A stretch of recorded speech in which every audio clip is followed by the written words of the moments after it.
We're almost ready. Now we're ready. Good morning, everyone. We're ready to call the board meeting to order. And Mr. Keddy, if you would please call the roll. Chair Lieber, Here. Vice Chair Gaines, Here. Member Vasquez, Present. Member Schaefer, Present. Deputy Controller Emron. Present. Thank you, members. We have a quorum present, and the board meeting is called to order. We will begin with our Pledge of Allegiance, led by Member Schaefer. Please rise. Place your hand over your heart and follow me. I pledge allegiance To the flag of the United States of America and to the republic for which it stands, one nation, under God, indivisible, with liberty and justice for all. Madam Chair, we did that at City Council, and the guy that gave the pledge of allegiance said, put your right hand over your left heart. That's brilliant. I love that. Well, members, we're going to go to our brief opening remarks. Does anyone have remarks that they'd like to make? Mr. Vasquez. Good morning, and thank you, Madam Chair. I have a few items I wanted just to, in observance that are happening this month. First, I'd like to recognize Juneteenth, which was celebrated last week in the U.S. Juneteenth to observed annually on June 19th and is so often celebrated on the third Saturday in June to commemorate the ending of slavery in the United States. There were many ways to celebrate Juneteenth in L.A. County, in my district, including community ceremonies, celebrations, concerts, film presentations, music exhibits, excuse me, and much more. In 2021, Juneteenth became the first new federal holiday since Martin Luther King Jr. Day, which is adopted with President Joe Biden signed the Juneteenth National Independence Day Act into law. All U.S. states and the District of Columbia have formally recognized this holiday in some way. Now I'd like to move into the Post-Trauma Stress Disorder Awareness Month, which is observed in June.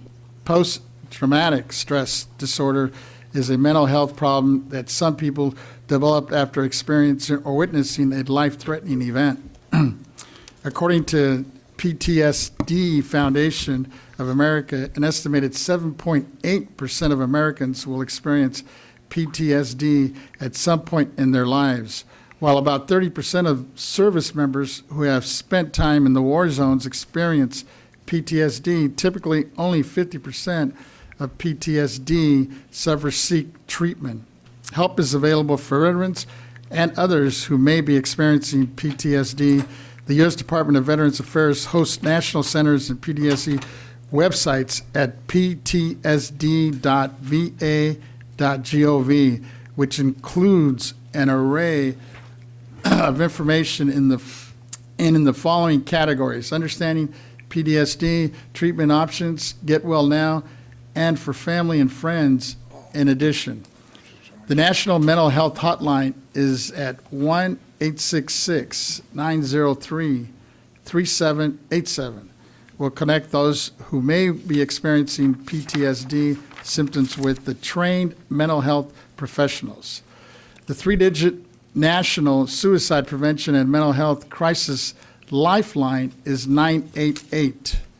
We'll connect those in distress or crisis or at risk of suicide to a caring crisis counselor.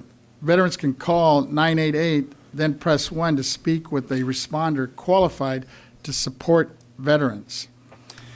And next, I'd like to also recognize the Caribbean American Heritage Month, which is celebrated annually in June to celebrate the many achievements and contributions of Americans who trace their ancestry to Caribbean nations, including, but not limited to, Cuba, the Dominican Republic, Jamaica, Haiti, Guyana, and Trinidad, and the U.S. territories of Puerto Rico and the U.S. Virgin Islands. Among the many notable Caribbean Americans are Associated Justice Sonia Sotomayor of the Supreme Court of the United States and Lester Holt, American journalist and news anchor for the NBC Nightly News weekday and kids edition on Dateline NBC. And lastly, just wanted to also bring up the LGBTQ Pride Month, which is celebrated each year in June to honor the 1969 Stonewall Uprising in Manhattan, commemorating years of struggle for civil rights and the ongoing pursuit of equal justice under the law for the LGBTQ community, and celebrate the contributions and achievement of LGBTQ individuals. Just two of the many noteworthy LGBTQ Americans are Tim Cook, CEO of Apple, and Tammy Baldwin, U.S. Senator of Wisconsin. And with that, I'll turn it back over to the chair. Sorry for that Thank long, you. lengthy one, but No, thank you. Those were important notations to make, so thank you very much for those. Mr. Emron. Thank you, Madam Chair. Good morning to all my colleagues here on the dais, to members of the Board of Equalization, and those viewing online. June is an important month for me and the Controller both. It's National Gun Violence Awareness Month, and so we honor the community shattered by gun violence and raise awareness to a growing issue. People all across this country wear orange, like myself today, the color hunters wear in the woods to protect themselves and others, and to commemorate the life of 15-year-old Hadia Pendleton, who was shot and killed on the playground in 2013, just 1 week after she performed with her high school marching band at President Barack Obama's second inauguration.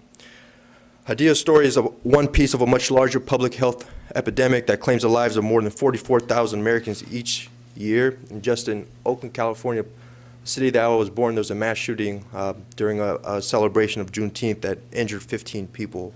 So it's definitely an issue that's continuing to be very, very pressing. So no one should ever have to lose a loved one simply because they went to school or the grocery store or the movie theater, or in Hadia's case, on the playground with friends. So no other country experiences gun violence at the rate we do here. And as the problem persists and no action is taken, we send a signal to the rest of the world that we are fine with the status quo. While no law or sets of laws will end gun violence, we have a deep obligation to try, all of us together, to try and stop the next tragedy. Even if we can save one life, one child's life, we need to act, and now is the time to do the right thing for our children, our community, and the state that we love the most. And I just want to speak on a personal note here. When I was growing up, I had a very, very good friend of mine. He was my basketball teammate, my high school teammate, and we knew each other our whole lives, and we ended up going to college together, and we spoke about the dreams of becoming a lawyer, becoming a pharmacist. And when we went home that summer, we were working out in the gym together, playing basketball, catching up. And I didn't know that was the last time I was going to see him, because 2 days later he was shot and killed in the streets of Antioch, California. And we speak about this issue and this idea that, hey, you know what, you grow up in urban America, that this is just the status quo, that it's okay, it's going to happen, that your life is going to be cut short at 18, 20, 21 years old. But I'm going to refuse that. I'm going to fight back against that notion, because no person, no child, no young adult deserves to have their life taken by the bullet of a gun, by the barrel of a gun. And I think it's an issue that we all need to work together to solve, because it affects each and every one of us, whether we know it or not. So I just want to pay my tribute to him. I miss you a lot, and I hope you're resting well in heaven. And then on a more happier note here, I want to introduce two interns we have joining the family, SEO family today, Osriel Jones and Samira Sharif. If you can stand to be recognized, please. So they'll be joining the SCO team. I just want to read a really quick bio. Osriel Jones, she's a Bay Area native. She's currently pursuing a criminal justice degree at Sacramento State University. She's a proud member of the Sigma Gamma Rho sorority, and she's dedicated to celebrating diversity, prioritizing equity, and fostering inclusion. And then to the left here is Samira Sharif. She's a 20-year-old political science major that will be transferring to UC Davis this fall and plans to attend law school. They both plan to attend law school after obtaining their bachelor's degree. She was also born and raised in the Bay Area in Hayward, California.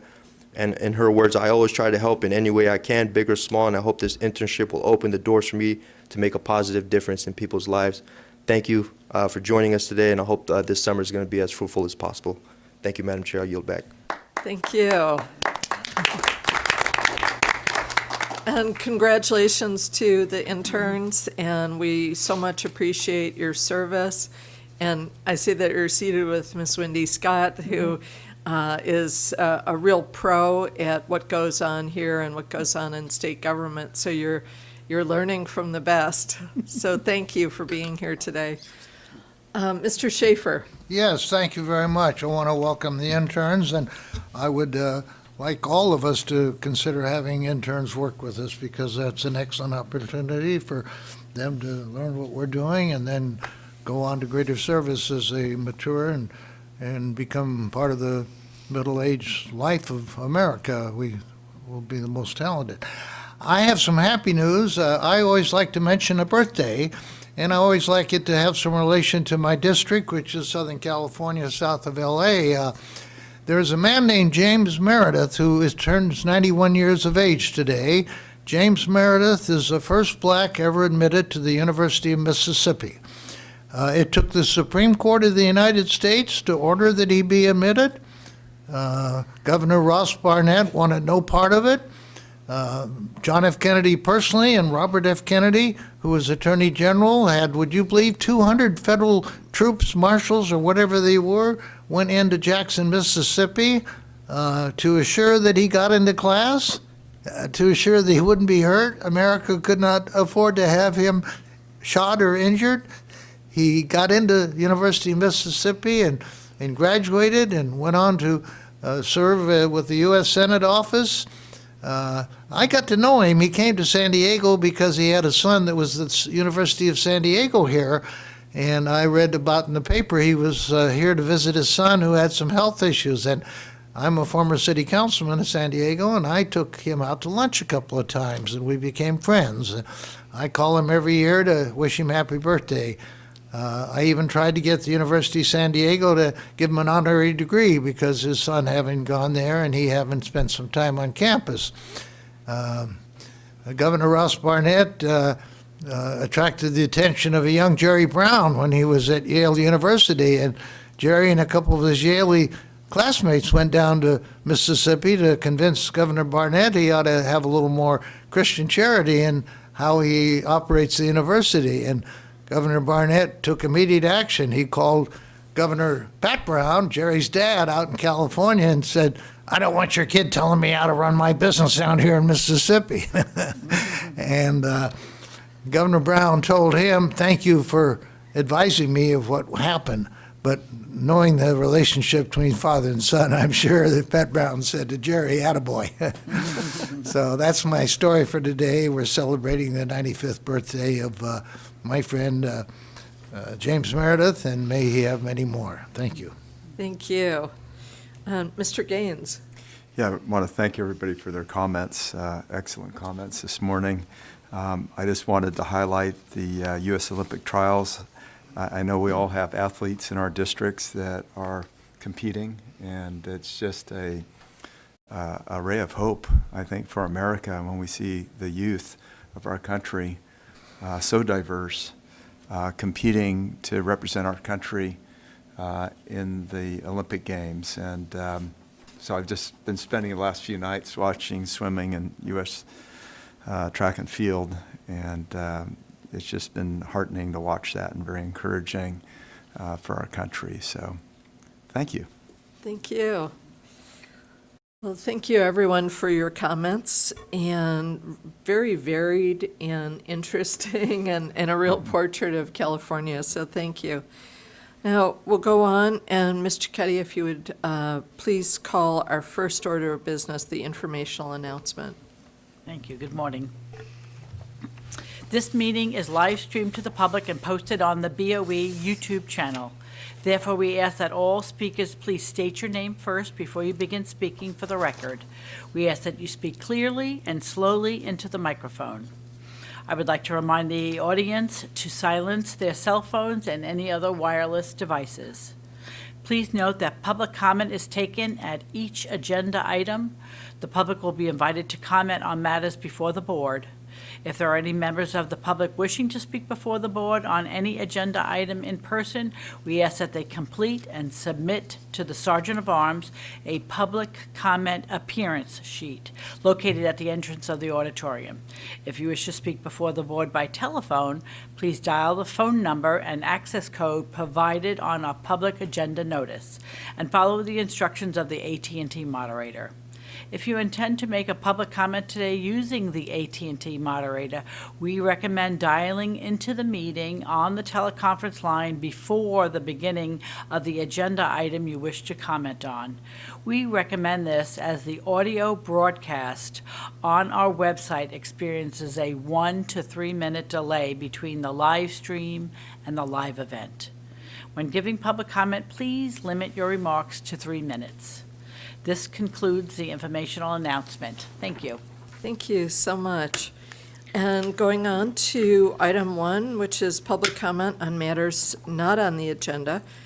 Persons who wish to address the Board of Equalization regarding items that are not on the agenda may do so under this item. Please note that the board cannot act on items that are not on the agenda. However, the board can schedule issues raised by the public for consideration at future meetings. When giving your public comment, please limit your remarks to 3 minutes. And I believe that we do not have any written comments, Nobody. nor individuals in the auditorium today who would like to comment. So we'll go to our AT&T moderator for the first time of the day. AT&T moderator, is there anyone holding on the line who would like to make comments on item 1, issues that are not on the agenda? If you would like to make a comment, please press 1, then 0 on your telephone keypad. If you're using a speakerphone, please pick up the handset before pressing the numbers. Once again, if you would like to make a comment, please press 1, then 0. And there is no one queuing up at this time. Thank you. So we'll go on to item 2, our consent agenda, which is the minutes of the May 29th, 2024 board meeting. Is there anyone who'd like to make a comment? Or if not, we can take a motion on this. So moved. Mr. Second. Vasquez. Second. And seconded by Mr. Schaefer. And we do not have written comments, nor anyone in the auditorium who wishes to speak to it. So we'll go back to the AT&T moderator. Moderator, is there anyone who'd like to make a comment on item 2? I have a question. Does the public really have any grounds, or is there any issue that we would invite comment on it? I think this is just a mechanical thing saying we okay the minutes. So there's, Well, we'll get that answered in just a minute Yeah, by thank you. our counsel, but we've already got the AT&T moderator launched here. And so we'll let him ask if there's anybody out there. Moderator, is there anyone who's making, interested in making comments? If you would like to make a comment, please press 1, then 0.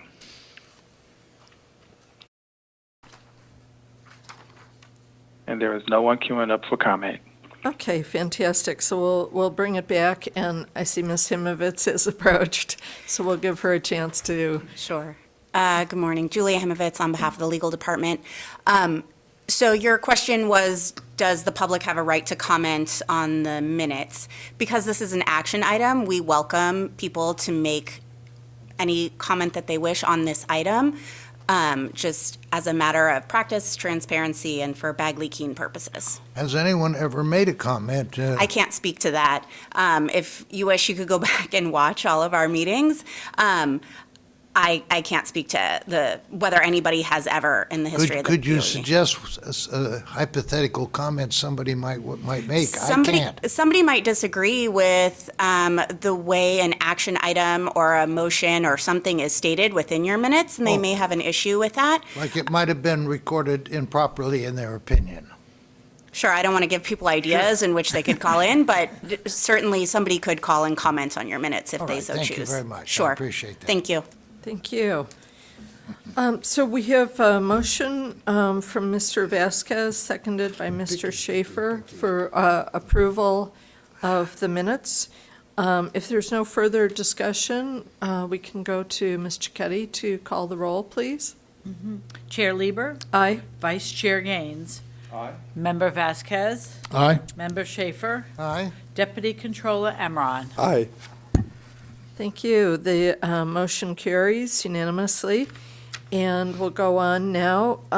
As you may notice, we removed item 3 from the agenda today. That was to be an update from the Franchise Tax Board, but because we have a quorum of the Franchise Tax Board represented on our board, we felt that in an abundance of caution, we would not present on that today. So our next item up is item 4. This is the property tax legislation, an update on AB 1879 and 1868. I see Mr. Angelo approaching.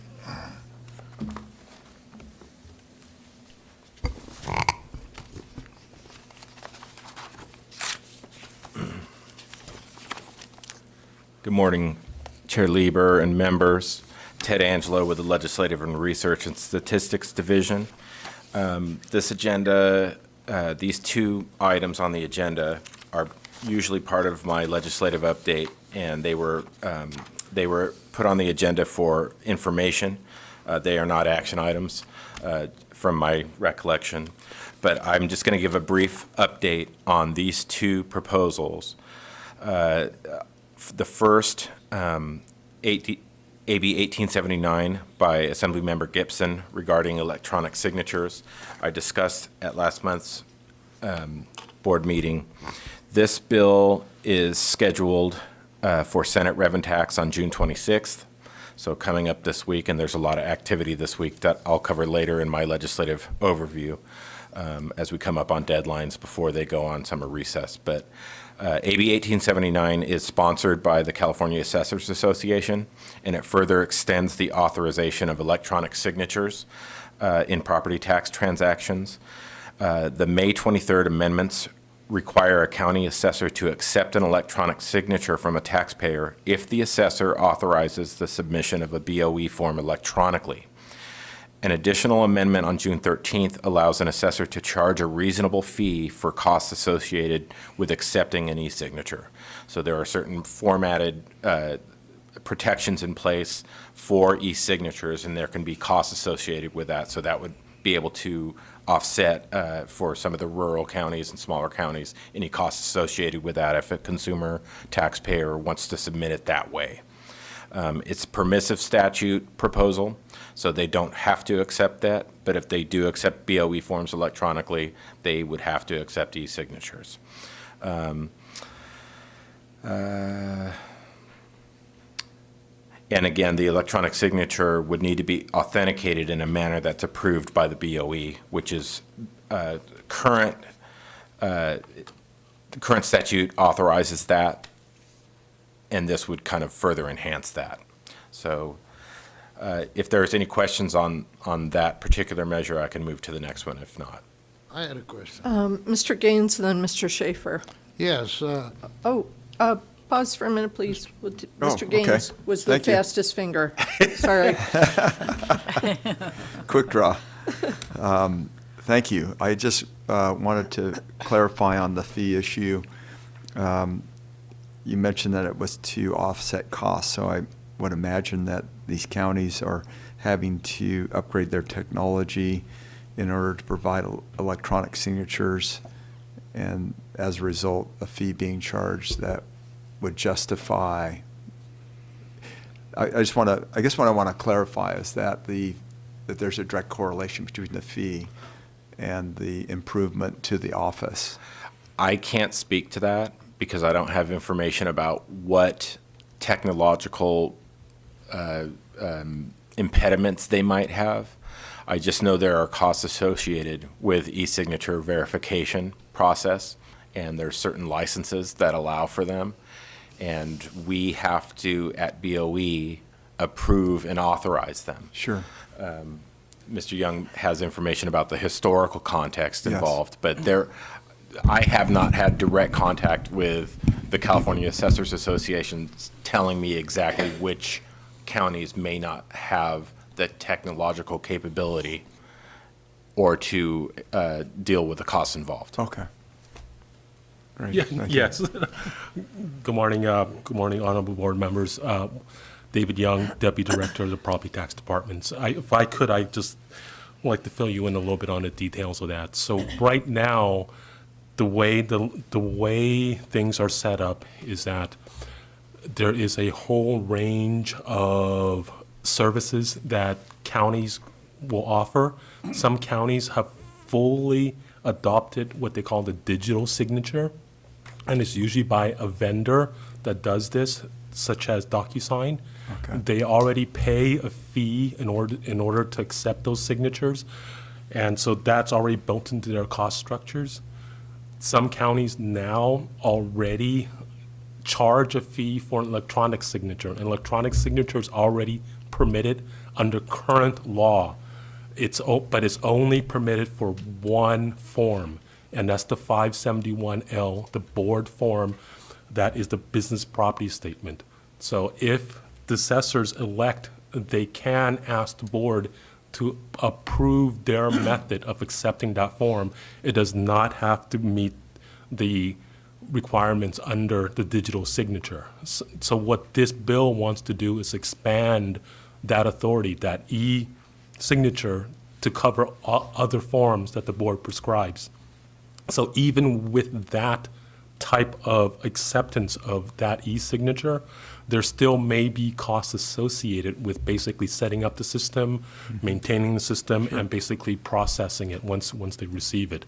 So it's just a permissive provision to allow them, if there are costs, they're allowed to pass on reasonable costs to the filer of that form. That's great. I just wanted to make sure that there was a nexus. Yeah. There's a Supreme Court decision, Sheets versus El Dorado County, which Right. is in my district, that, the plaintiff won. Yes. In the U.S. Supreme Court. Right. And they're saying there has to be a nexus between Correct. the fee charged and the services provided, Correct. which is it's gonna be interesting to see what happens, nationally, but Yeah. since I live in California, right here in California, with regards to that. So I'm just asking the question. I love the bill. I think Right. the bill makes a lot of sense. I just want to Yeah. clarify that. Yeah, I'm familiar with the case, and it should be interesting in the implementation of it. But Yes. you are correct. It Wonderful. will open up some options. Yeah, okay, very good. Thank you. Thank you. Mr. Schaefer? Yes, thank you. I think this is a step in the right direction. I want us to feel, though, that we don't have to recover all of our cost if we just require some of the cost in determining what we're going to charge the taxpayer or the customer. There are a lot of things in government where we make copies for 5 or 10 cents of a public document. It may cost us really more than that to make it, given the expensive cost of ink and everything, but we just set it at 5 or 10 cents because that facilitates public access without making it unduly expensive. So I'm in favor of recovering some of our costs instead of every penny of it. And then I also would like to give more discretion to the assessors as to when they want to use electronic signatures. You say here they must be on forms approved by the state board. What if one of our assessors has dreamed up a form that's working very well, let's say Jeff Prang in Los Angeles, but it has not yet been approved by us? I don't know that we really need to be approving everything that assessor wants to use. I like to think that the assessors know really more than we do about what they're doing, and I would give them a little discretion in forms that they want to work with without feeling everything has to come across my desk. Thank you. Thank you. Okay, if there's no other further discussion about AB 1879, then we'll go to 1868, Ms. Friedman's bill. Sure. So on AB 1868, this is the otherwise known as the Habitat for Humanity model proposal. It was passed the Senate Rev and Tax Committee on June 16th, and it was up in Senate Appropriations yesterday and was referred to the suspense file. It doesn't have a very significant price tag, But a lot of bills that, because of the budget situation we're in right now are being referred to suspense even at lower thresholds. So this bill is intended to codify best practices and provide more clarity and consistency for the valuation process for properties under the habitat model. Properties that satisfy specific welfare exemption provisions of Revenue Tax Section 402.1 shall rebuttably be presumed to include only the restricted value, which would exclude the deed of trust, contractual covenants, and enforceable restrictions in most circumstances.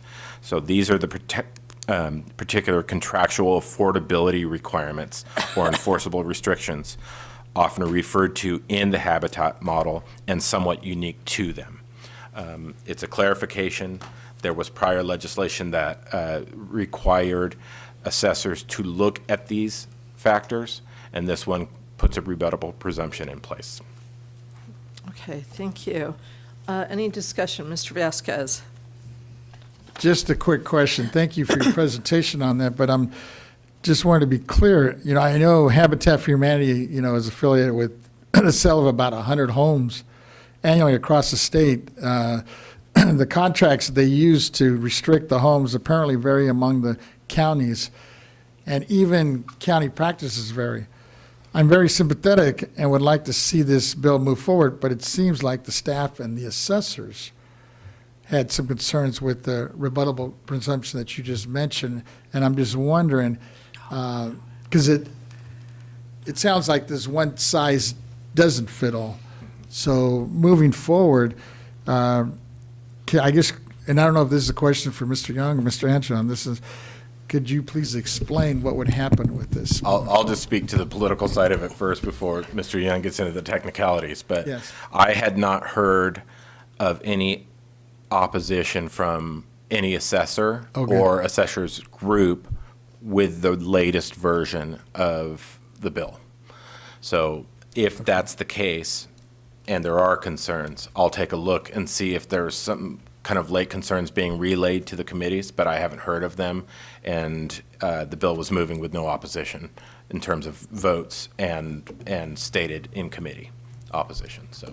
Well, it's good to hear, because I think it was early on I was hearing this, so maybe they resolved those issues. I believe they did, but I can't go on record saying they are absolutely resolved. I just haven't heard of them. Appreciate it. And then the other question I had is just, so in saying in the current law, establishing property value requires that every contract that restricts property must be analyzed and to see if the actual does restrict the value. Is that true moving forward then? Or is that something for Mr. Young? If I may weigh in. Yes. Sir. So every contract actually does affect the value of the home, but the assessors they're governed by a different set of law that requires that you only consider certain types of contracts. Usually it's contracts that are recognized as having the force of government behind it. So if you and I set up a contract that somehow restricts the value of your home, the assessors may not need to recognize that. Let's say I sell you my house, and in the sales contract, I restrict what you can do there on Sundays. You can't watch football. That may actually have a real effect on what the property's worth, but the assessor does not need to recognize that. But certain contracts that have the force of government behind it, you do have to recognize. What the 402.1 did with the habitat and to a large extent the CLTs, the community land trust folks, is that they said this type of contract, you have to recognize the restrictions on the property, and they're the low income restrictions. So your prior comment, you are correct.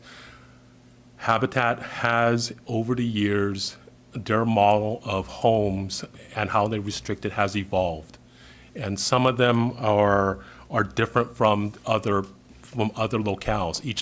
Each habitat has their own region and their own areas, and their contracts may vary a little bit. But what this legislation is trying to do is they're trying to add a little bit of uniformity to it.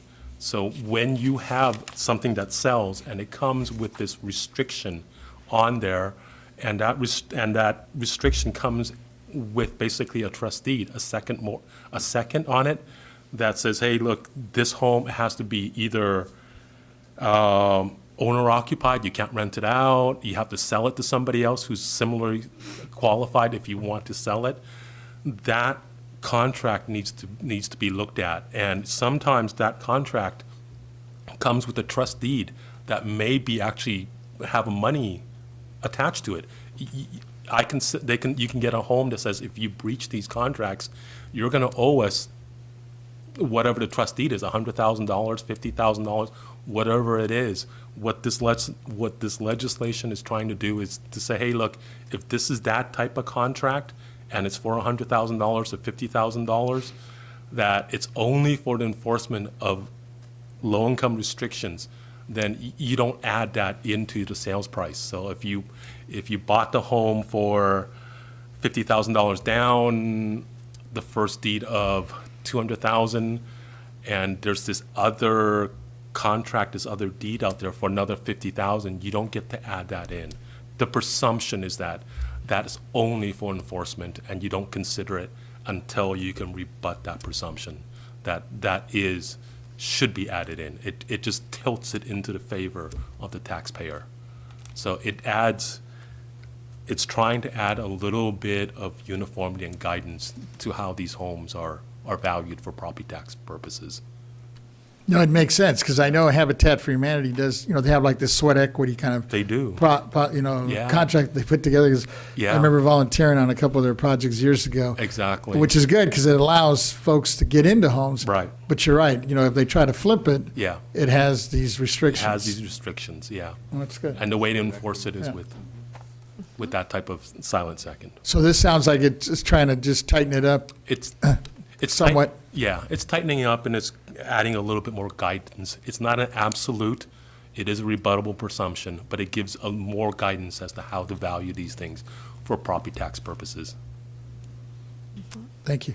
You're welcome. Okay, I- thank you. I just had one comment for Mr. Yes, Gaines, if please. I could, Vice Chair Gaines. Please. Back to 1879 on the e-signature bill, when you mentioned the Supreme Court was looking at this, it's funny because I remember there was a Sinclair decision which tried to clarify the difference between a fee and a tax.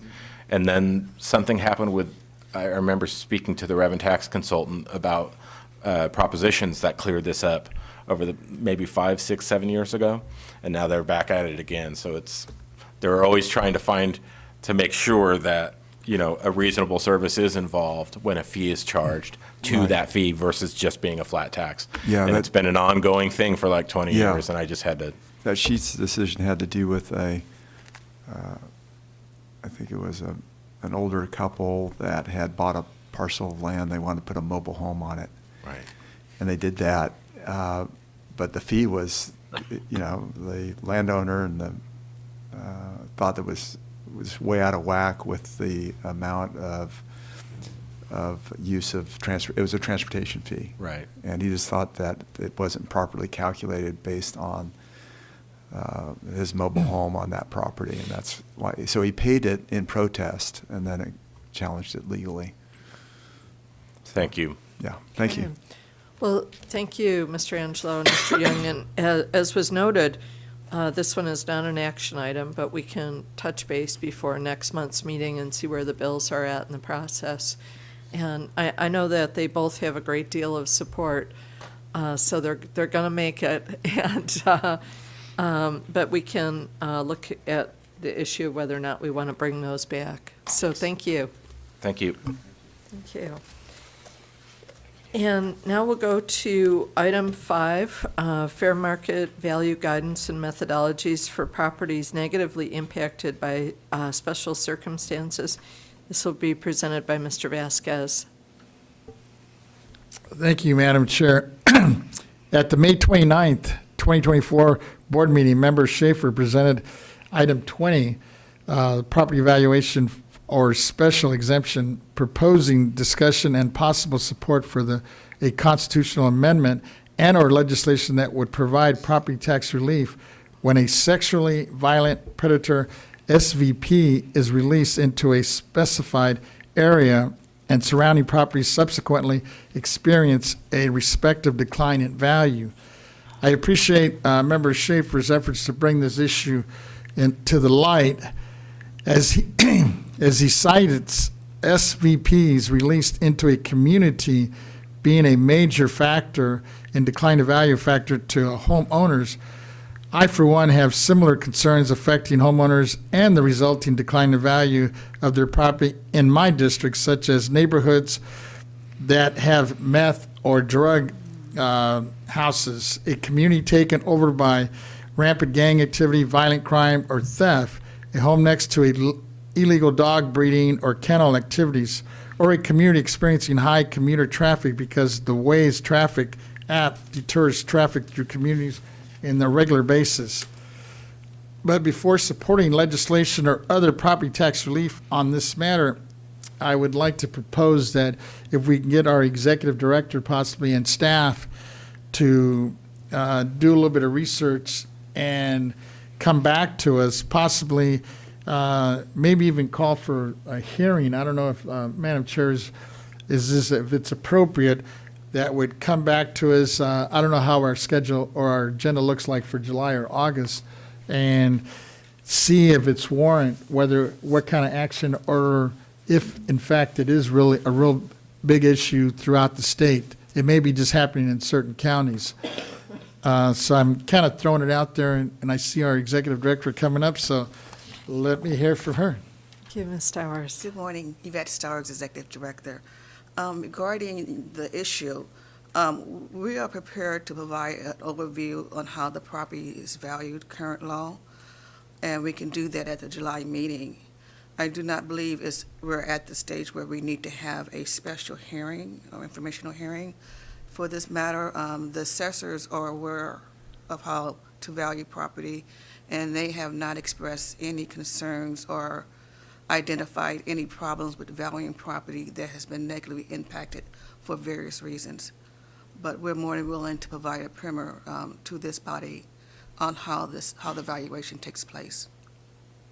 I would appreciate that, unless Yeah. members have other, and I'm open, I don't know how if others have heard about this or if it's coming to your attention in your respective districts, but I think that would be helpful if we can get that. And I know that Ms. Lee, the head of the Assessors Association, is to be here later today, possibly.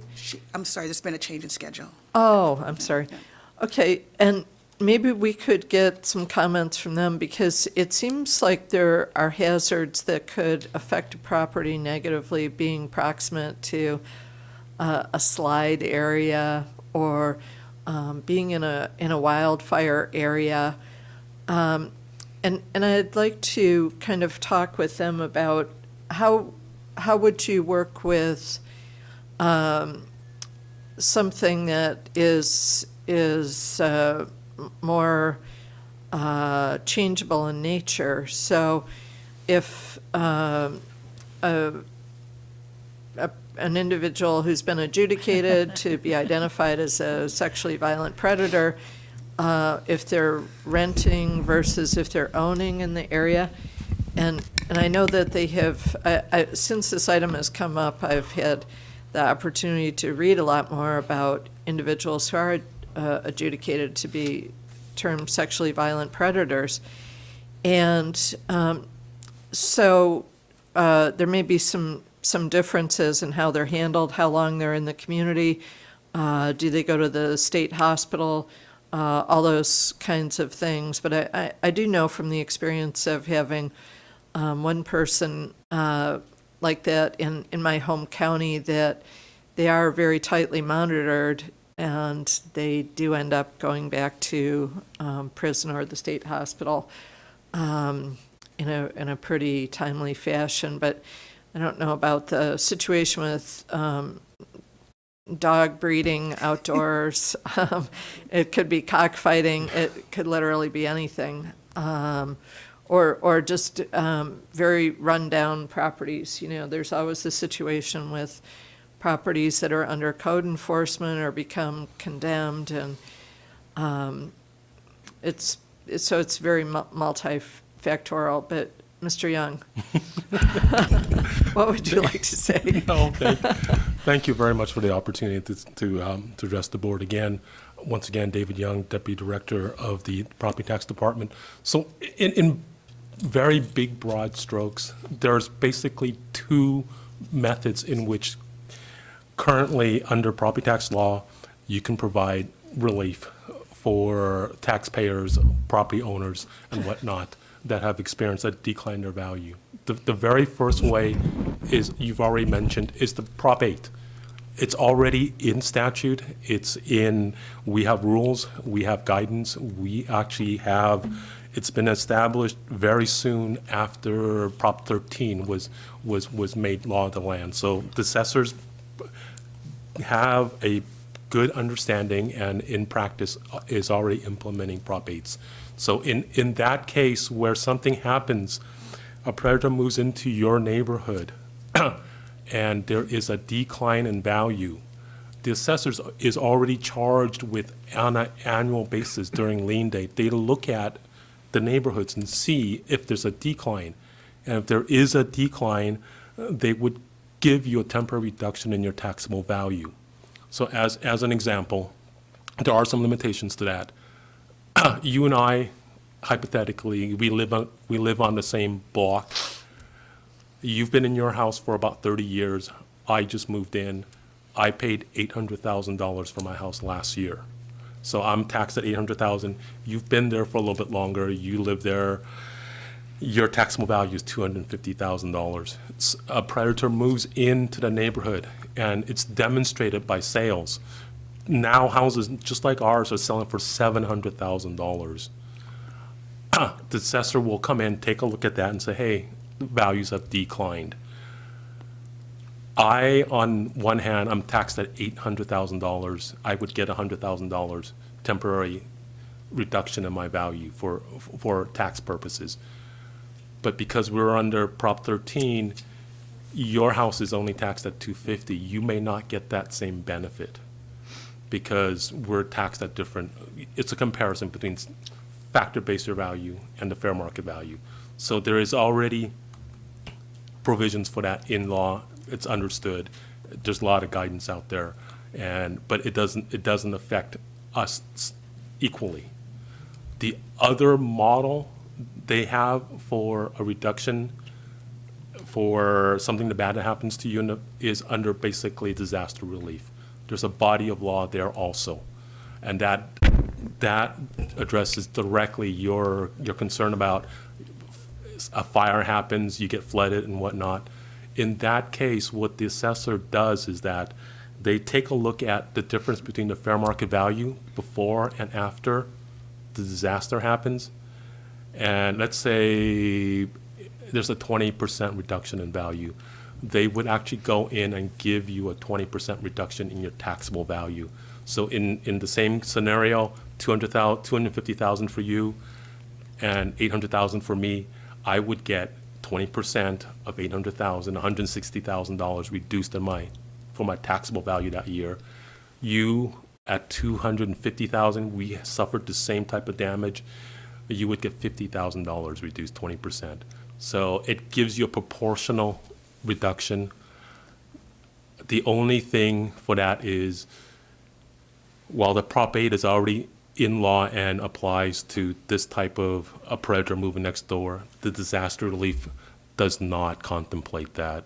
Disaster relief, it's required that you have physical damage and that you actually fit under a definition of a disaster. So while there are two models, one is already in law and enforceable. The other one, we would need something else to make it possible.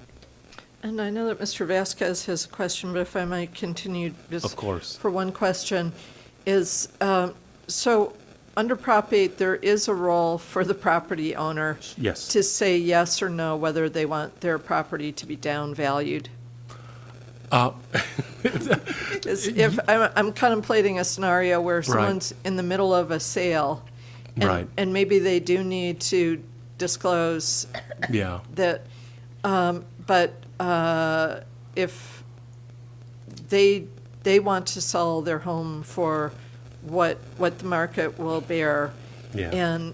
and so if they don't wish to have their property devalued, then can they They, use that service? they can most certainly ask the assessor, but the assessor is bound by statute to figure out what its fair market value is as of lien date. So if they find that it is lowered, it'd be hard pressed for the assessor not to give a Prop 8 reduction. I mean, that will be at the discretion of the assessor, but the statute is pretty, And it's, one more, if I might ask. So, it seems like the action cycle for the people who have been adjudicated to not just be an Yeah. ex-offender, but they're deemed a sexually violent predator. And it seems like they spend a short amount of time in a community. So right.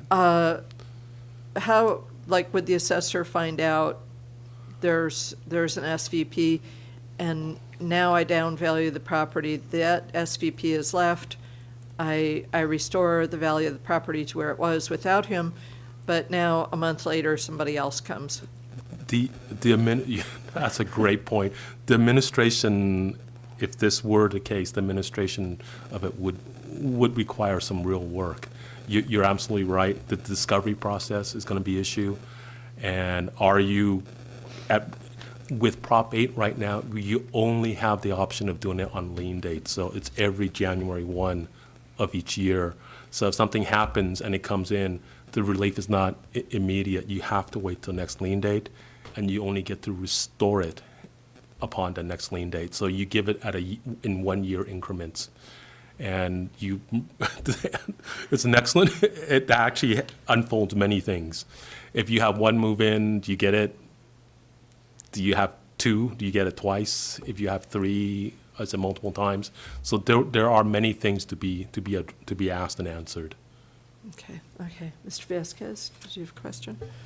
You've answered a couple of them, but you actually raised one, and I was, because I was referring to, incidents like I listed here, but the issue that's now is happening, with all the floods and rains, and like I'm thinking of in my district, we had a hillside in Palos Verdes that just slipped out. So at some point, folks who were paying property, how do you value something that's no longer there? It doesn't exist. Yeah.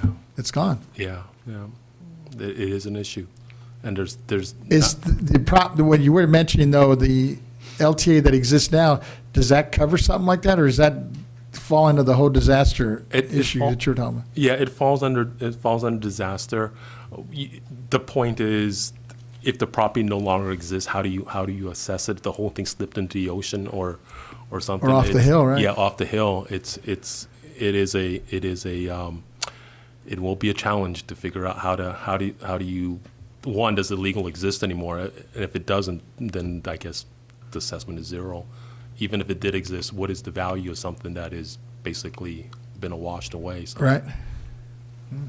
Prop 19 would help in some of these cases.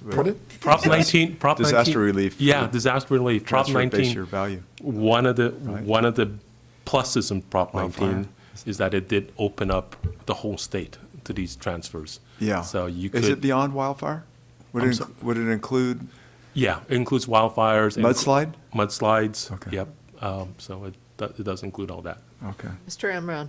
Thank you, Madam Chair. I want to thank Member Schaefer and Member Vasquez for their leadership on what is a very unique issue. And I think there are some concerns among the general public on property valuations, especially under some unique circumstances. Just to understand the process here, Mr. Vasquez, you wanted to have an informational hearing, or you wanted the executive director to present in July, August, and if there's enough information, we would have an informational hearing with like criminal justice advocates, maybe Safe Street advocates at a later date? Is that what we're kind of doing, a fact finding now, and then kind of broadening our community input? I think that would be appropriate, because it sounds like, in listening to our executive director, she really hasn't heard from assessors. But I'm thinking if we cast the net out there, we might hear from folks that are experiencing these. Especially, I'm thinking, like I have this one area, I'm telling you, PV, Palos Verdes, that there's several properties that are literally slipping. And some are still somewhat habitable, but some are like yellow tagged, so they have to do some repairs before they can even live in them. And I just don't know if it's an issue up and down the state or just in certain areas, but after, maybe some of this fact-finding, we may feel like it constitutes a hearing, a full-blown hearing of some sort. Understood. That's all. Well, I just didn't that's- know if we needed to jump out ahead of it, though. Yeah, I think it would definitely behoove us to get a little more information back in the July-August timeframe. And we could get the input of assessors to say on the situations that are a little more transient. A landslide is kind of obvious usually, but there's different, different categories that folks fit within, and get a little more input from the assessors of how would you be able to cope with this. And then I think, too, it's a little bit scary that property owners would only be able to change that on their lien date, because say that they want to sell the property, the nuisance is now gone, but buyers can only get financing based on what the property value was with the nuisance.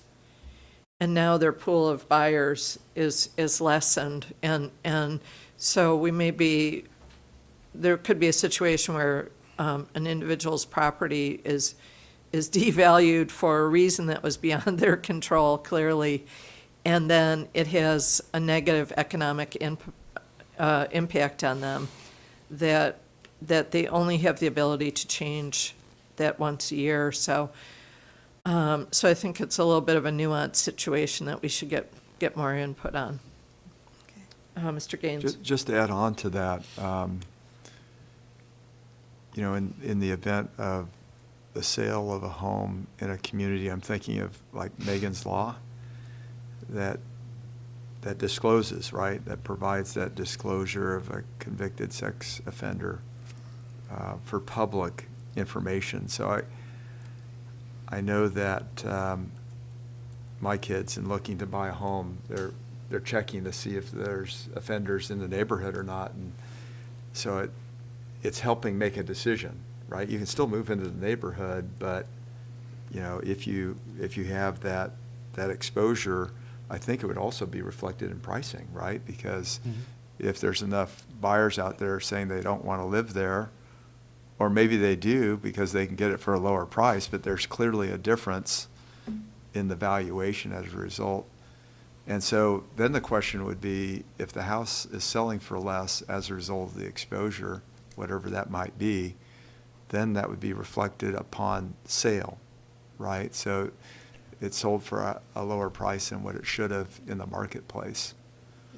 So it would take care of itself through the course of a sale, but I guess the question you're asking is, what if I'm living there and I'm paying taxes every year and the new lower value is not being reflected through the assessors?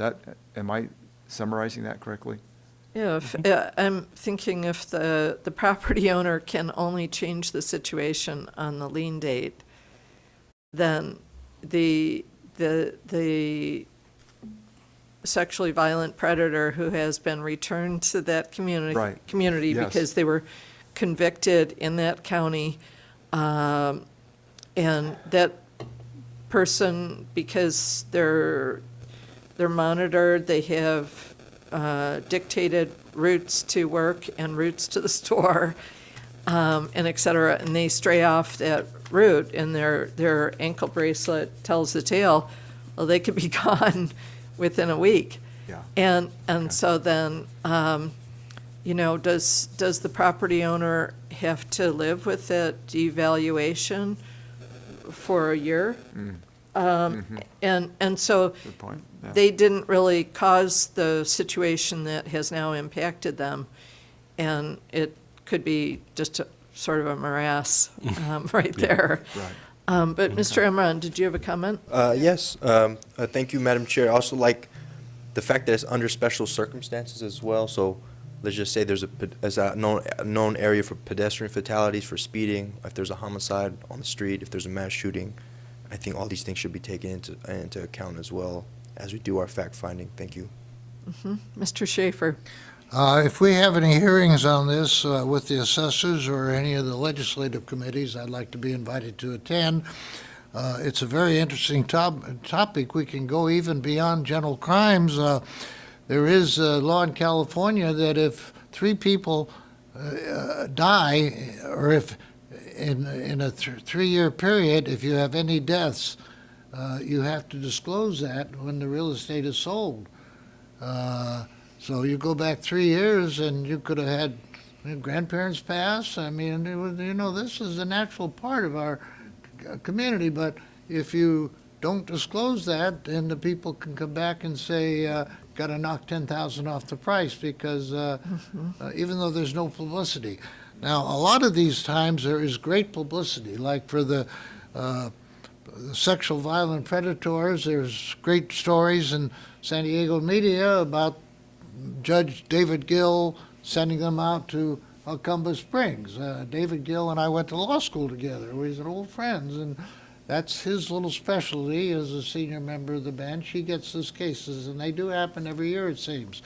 My friend Jeff Prang had a weird opportunity decades ago when Charlie Manson and the Tate Bianca murders of 7 people brutally. What do you think that did to the property value of that home? I think the home was torn apart, and decimated.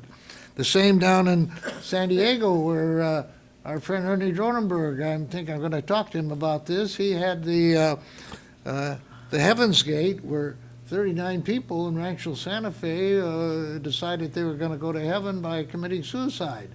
And the sheriff's got a call one day saying, I just saw a video that I used to belong to the cult, and in the video it said, by the time you see the video, we'll all be dead. And he called the sheriff and said, I want to show you this video, and they drove out there, and every newscaster from Japan to Germany had already shown up with their cameras. So, a lot of these things get such notoriety that you couldn't give away the home. Well, you could give it away, but we're in the business of fair market value, and we have to be aware of these things, and we're representing the taxpayers. And whenever we have a reason to give the taxpayer a little less valuation, a little less tax bill, it's our duty to do it. Thank you. Well, to be continued, we'll get some more information. Ms. Towers. I just want to be clear that I understand what you guys are asking for and what we can provide. Either July or August, we can come back with a full presentation on the existing law as it relates to Prop 8 and the mechanics of Prop 8. And we can provide a full presentation on existing law as it relates to disaster relief. Yes. And in addition to that, I will reach out to California Assessors Association to see if they are having a need for additional guidance, and invite the president of the association to speak at the July or August meeting on this topic. Great, thank you. And I think it may be that that Prop 8 already has it covered in that sense, and that there may not be statutory support for us going beyond what has already been approved by the voters and by the legislature. So this may be a good one for the legislature. They're going to be beginning a 2-year session. That's a fresh new session to really work on the ideas. And I think the Public Safety Committee members and the Rev and Tax Committee members. But really, if we need to expand things, we'll find out when we have our meeting on it. And then it would be the purview of the legislature to really have those discussions and open it up, for a lot of public discussion. So, okay, excellent. Thank you so much. And we're just about 7 minutes past taking our morning break to give give staff and captioners a little bit of a break here. So we're going to take a 10-minute break and come back at 11:18, please. Thank you.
We're back from our break now, and we're ready to go on to item 6, which is the proposed informational hearing on property tax implications for California-based regional clean hydrogen hubs, the H2 Hubs development, and this is presented by Mr. Vasquez. Thank you, Madam Chair. Members, I wanted to share, I had the opportunity last month to speak to a group, actually out here in Sacramento, on this issue. And in making the presentation and interacting with these folks, I know California has always been kind of at the forefront in terms of the whole sustainability issue and looking at alternative fuels. And I would just, I'm putting out a request here of the board if it was possible to schedule or host an informational hearing on this somewhere down the road on clean hydrogen programs, possibly, maybe closer to the end of the year. I'm thinking, and I'll leave that up to staff to see where it possibly could fit in. I was kind of shooting for like an October meeting of some sort down there with the stakeholders, because in the discussion when I was making this presentation, it looks like it could potentially have a lot of ramifications on property tax and the assessed values of property. So I just wanted to get that out there and see what, one, if we get all the stakeholders out, maybe we can at least stay out in front of this before it comes to us at a head and where it could be an issue that we may not be prepared for. So I was looking at, and I know in the government, I think it was back in October of 23, Governor Newsom announced the U.S. Department of Energy awarded to California $1.2 billion to accelerate the development of deployment and clean renewable hydrogen energy and what they call H2H hubs statewide. An additional $11 billion will fund 39 projects by state and private industry partners for hydrogen energy pipelines, hydrogen-powered trucks and buses, fueling stations, and liquefaction facilities. The H2 hubs are concentrated in urban regions in the state, specifically Los Angeles, Oakland, Sacramento, and San Diego. And in Los Angeles has already been selected. This is truly an emerging industry in public utility arena, and it presents for the BOE and assessors with the opportunity to help meet the property tax challenges and questions that will need to be addressed. An informational hearing, I believe, would be necessary to start and enable us to directly engage with the brand new set of stakeholders, experts, and interested parties who will be depending on our guidance and assistance. The BOE has a clear nexus with the emerging hydrogen industry in California.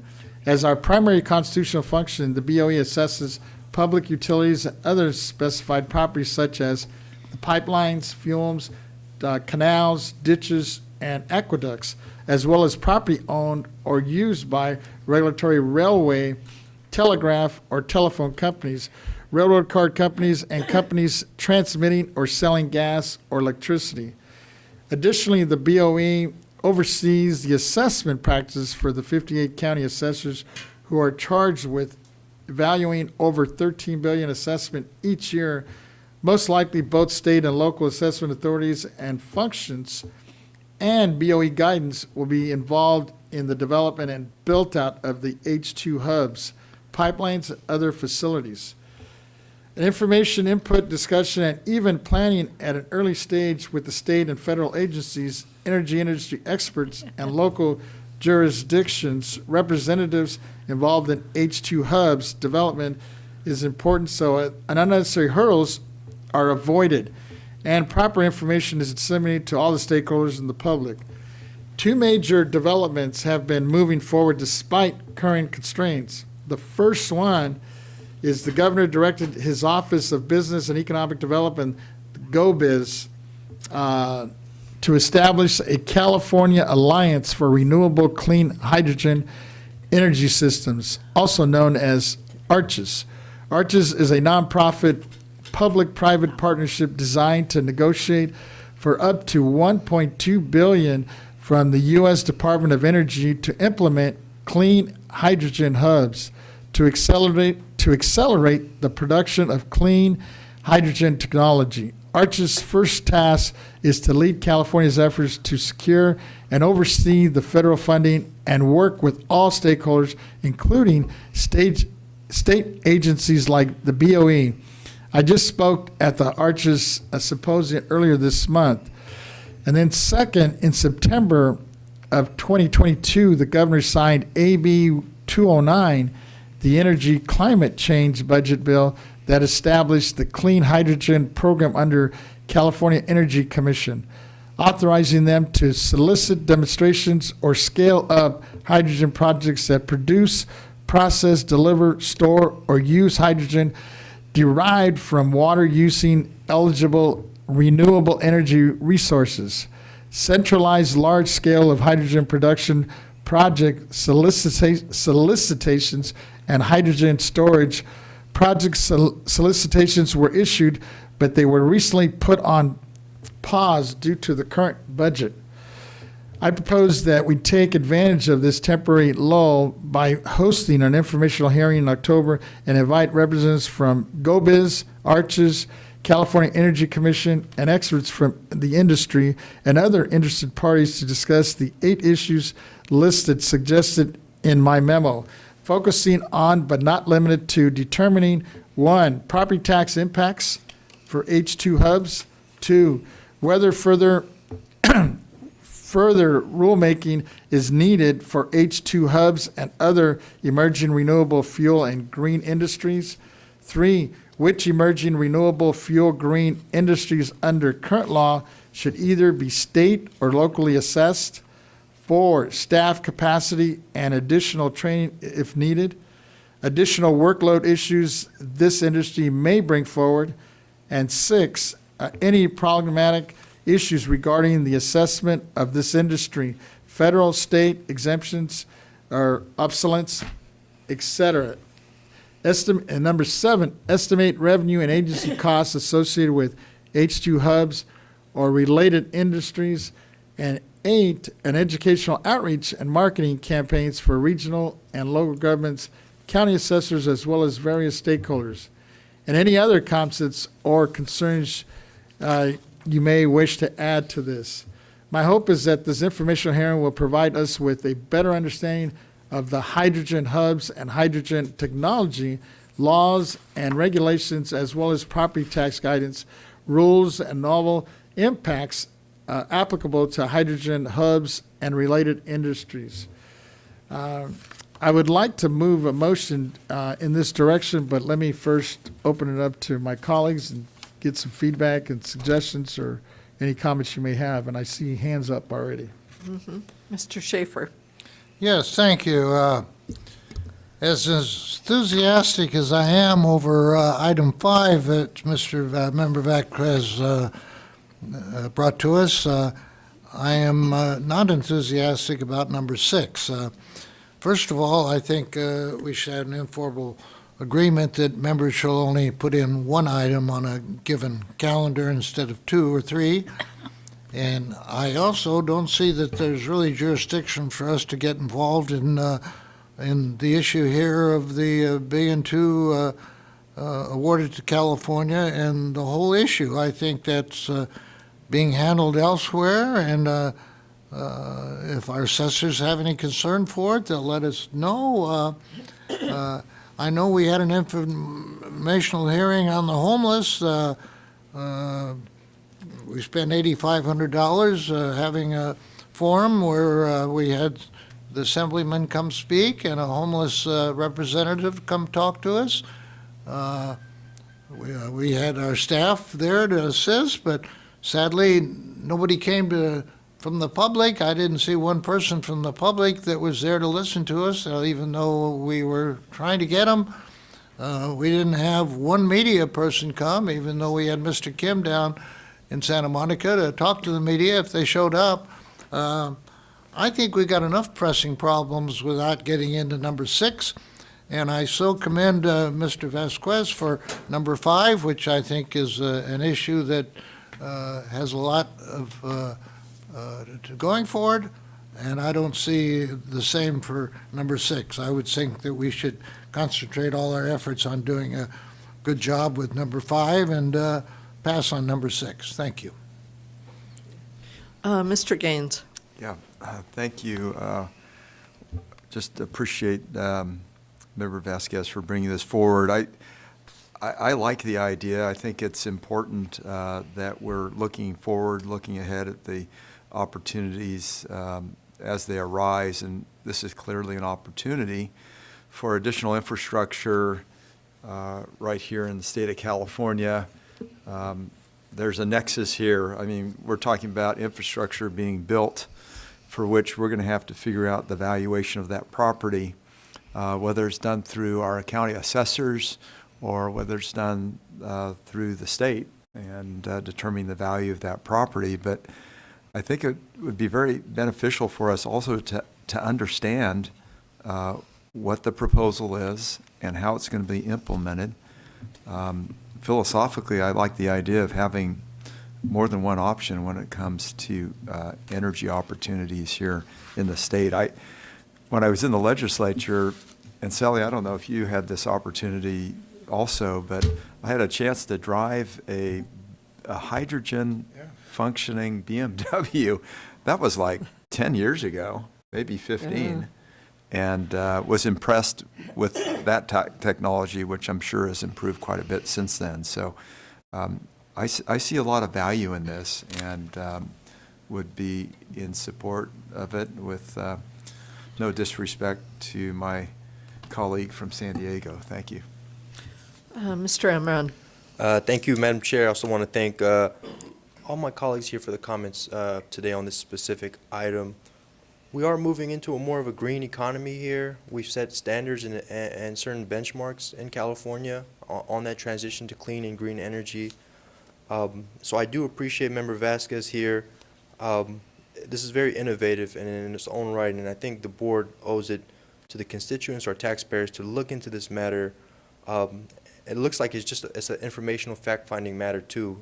To get more information, to talk with GoBiz, to talk with our energy departments and see how we can be helpful and resourceful here in bringing hydrogen hubs to California.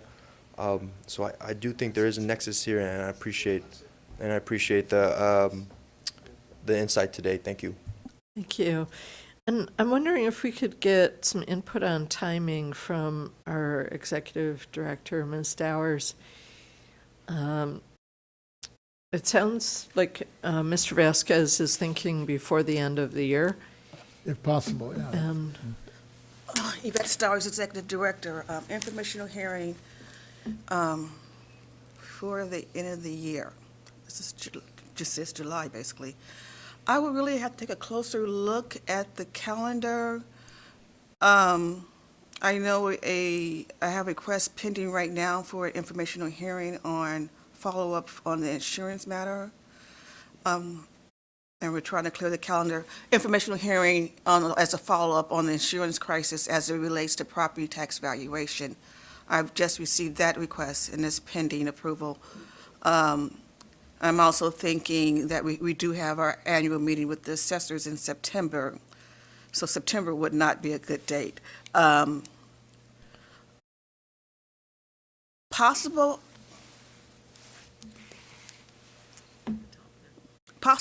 October 23rd, possible. But as an informational hearing and the various invited speakers, of course, we'll be looking to Member Vasquez to take the leadership on that. And of course, I can have the Property Tax Department, Mr. Young, provide an overview next as the systems may relate to property tax and our property tax rules.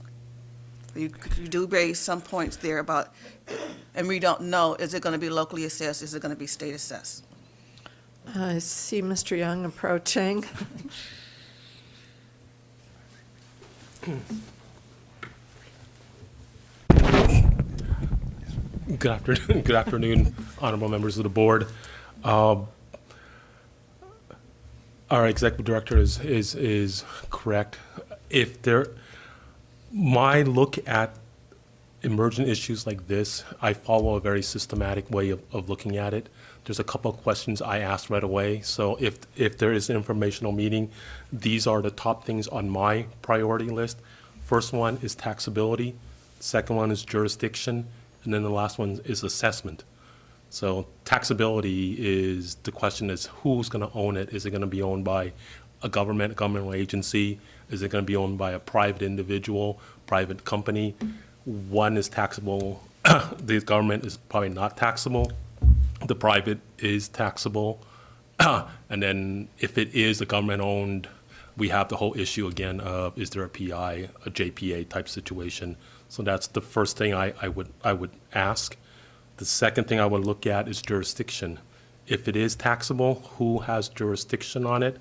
Will it be locally assessed by the assessor, or will it be centrally assessed by us? We actually do assess property. As you well know, you adopted the value last month of the state assessees. Will it be a state assessee? And then the third thing I would tackle then is the actual assessment thereof.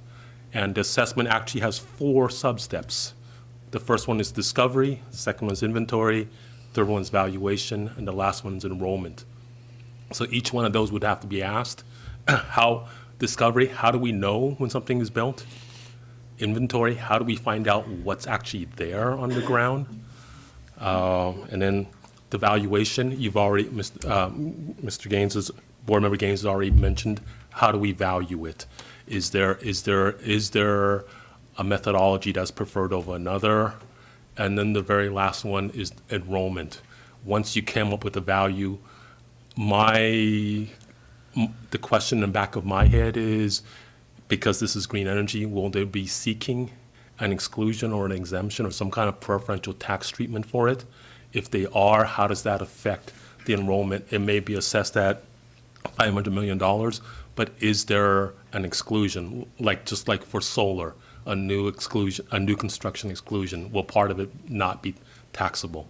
So all those are swirling around. If we have an informational meeting, those are the items I will be looking at in trying to figure out how and what, if it becomes a thing, how does the property tax department administers that function? Thank you. Mr. Emron. Thank you, Madam Chair. I would also be very interested in which parcels of land are best equipped to take on a hydrogen hub center. And I think that would be good information to have as our fact-finding process begins. And it's interesting you bring that up because at this presentation I was giving, there was people from all the energy. You had Sempra, you had the oil folks like Chevron, you had the big boys in all the energy, because they're seeing this because the money's there. It's coming already from the feds and it's here in California. So they're all trying to get out in front of it themselves. So my guess is a lot of them are looking to convert their properties now into this clean energy. And so I think what Mr. Young is mentioning is right on point. As we do this hearing, hopefully we can get out in front of this a little bit. Mm-hmm. And I think something that I'm thinking about is, since it was just announced, it's really in formation right now. Right. If the board is interested in moving ahead, and it sounds like a majority of us are, then if we could potentially shoot for the November or December timeframe, and I see a reaction. I think October seems to be better for her. From December, we generally have appeals. Okay, so is November possible time? Or to be decided? To be decided. Let's focus on only one informational hearing in November. November. So I guess, and I haven't even asked, the board has not been asked to take action on an informational hearing for insurance, and cannot Okay. take action on it because it's not on the agenda. Okay. But the board can take action on having an informational hearing in November for the carbon hydrant, because it is on the agenda, if the other member would be open to deferring his request to a later meeting date. Okay. I'm flexible, but I would like to get it done this year, and I would like to do it, I'd like to be there to have a span of time, right? Because we had our initial hearing in February, but some things have already changed, like discussion with the governor's engagement with a trailer bill, providing more succinct review of filings at the Department of Insurance and making sure they're getting done within a 60-day time frame. So maybe if we did something in the Excuse me, fall. I see our council approaching because that item is not on our agenda. It's not. But this is informative. And so what I'd like to suggest is that we bring back both of the proposals at our July meeting.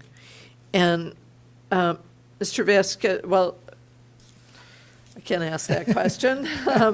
But Mr. Vasquez, are you looking for a hearing that would be in Sacramento or elsewhere? I'm open, whatever is, more convenient. I don't mind it here, and it sounds like it'd probably be easier logistically, and, so I'll leave Yeah. that up to staff to come back with what they suggest. Okay. And in terms of, I think somebody mentioned, in terms of speakers, we got a whole slew, our office has a whole slew, and I'm open to any others that maybe you in your respective districts may have also. I mean, there's people on this cutting edge right now on this issue, and several that have received funding from the feds. And I think it'd be good to have all the stakeholders here and see what we could do to hopefully have it as informative as possible. Yes, okay. Sal, So, did you have another comment, Mr. Schaefer? Well, I was going to say, I believe I can get us as a city council or board of supervisors chambers if you want to have a meeting in San Diego. And I include free zoo passes for everybody. Gosh, I'm going to get to that zoo one of these days. I really am. Madam Chair, I yes, think please. meeting in Sacramento would be best, especially considering that some of your stakeholders are going to be Environment Protection Agency, and they're here in Sacramento. Yeah, I think that makes sense. And so we don't actually need a motion on this. So I think we are definitely interested, and we'd like to have both of the proposals come back. And it's not that we'll do one or the other, but we'll examine both of those and set a date for them. And it sounds like the one that's proposed today under item 6 would be in Sacramento. I'm And so I think that's a good amount of direction to kind of go with right now, but that If you're sounds- comfortable with that. yeah. I'm comfortable with that. I would work with the team and look at the calendar and see the best month to do informational hearings, both of the Okay. topics, and I'll be prepared to report back to the board at the July meeting. Okay, And my fantastic. staff's I will willing work to with your assist staff. in I'll whatever, work one-on-one with your staff as well. yeah, both whatever you offices. need on that, yeah. That's great, very helpful. Okay, well, we're going to take public comment on this. And we don't have written comments nor any speaker cards from the auditorium. So we'll go out to our AT&T moderator to see if there's anyone on the line who's hoping to comment on Mr. Vasquez's item 6. If anyone on the phones would like to make a comment, please press 1, then 0.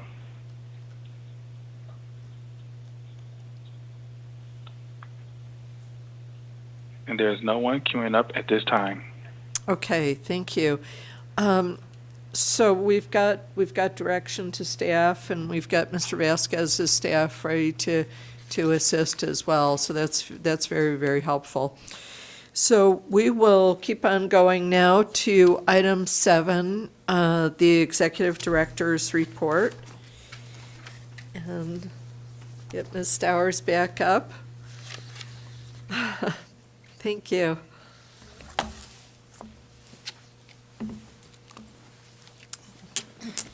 Please proceed. Thank you. Good afternoon. Thank you. Good morning. I lose track. Yvette Stowers, Executive Director. Members, for today's report, I will provide a brief update on the state fiscal year 2024-25 budget, an update on an upcoming event, and remind our stakeholders and the public about our new location for future board meetings.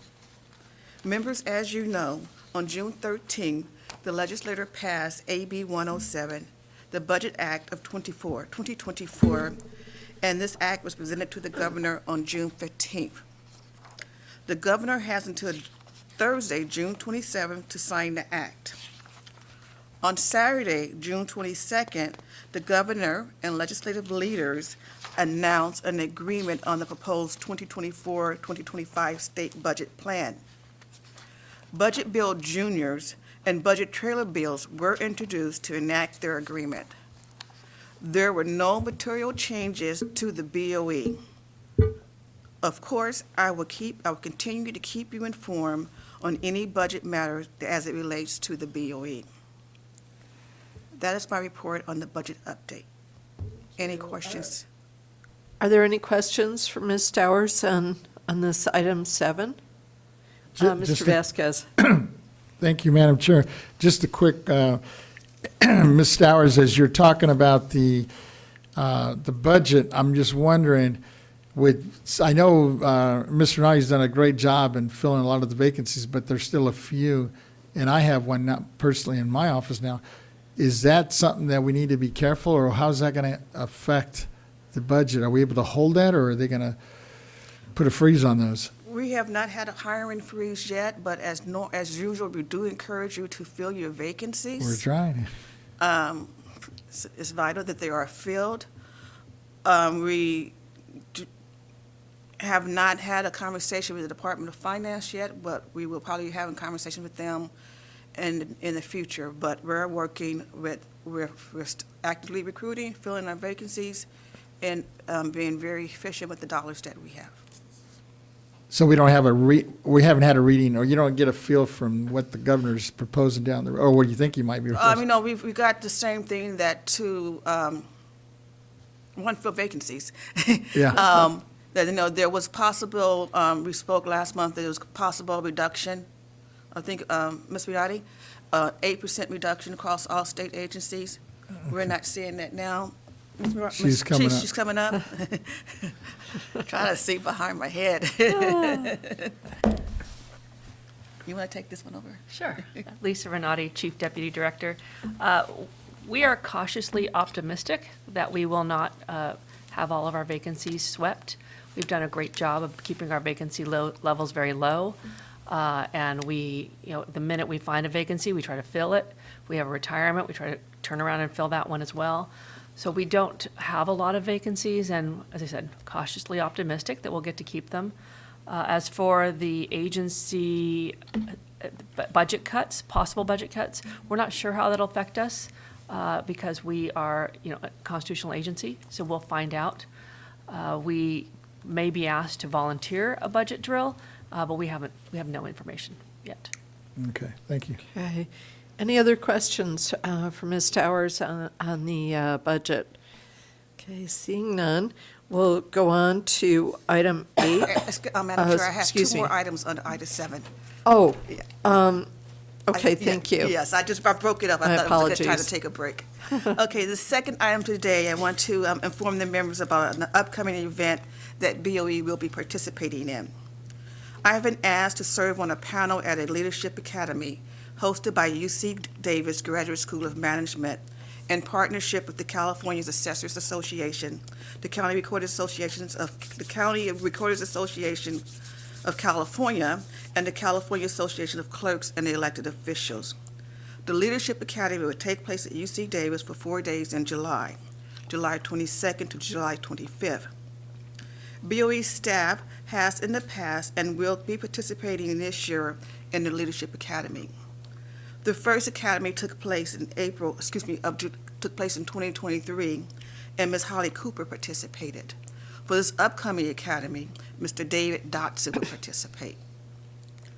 Member, as part of our succession planning to meet our agency's strategic goal of developing the next generation of property tax leaders, we are thrilled to continue our involvement with this Leadership Academy. Any questions regarding the Leadership Academy? Questions for Ms. Stowers? No, but thank you. Okay, my final item is just a reminder that this is our last meeting here at 450 N Street. CDTFA is completing the process to entirely vacate this building and relocate to the newly constructed May Lee State Office Complex at 651 Bannon Street, Sacramento. The final closing of this location is expected by June 30th. The building will be closed for major rehabilitation, and no access to this auditorium will be available. After extensively searching for a new building, the new board member site, May Lee State Complex, was identified as the best choice. As such, we will begin to have our meetings there starting July 23rd, July 24th. Information will be on the BOE's website under the Board Meeting Information tab to keep the stakeholders informed about our new meeting location.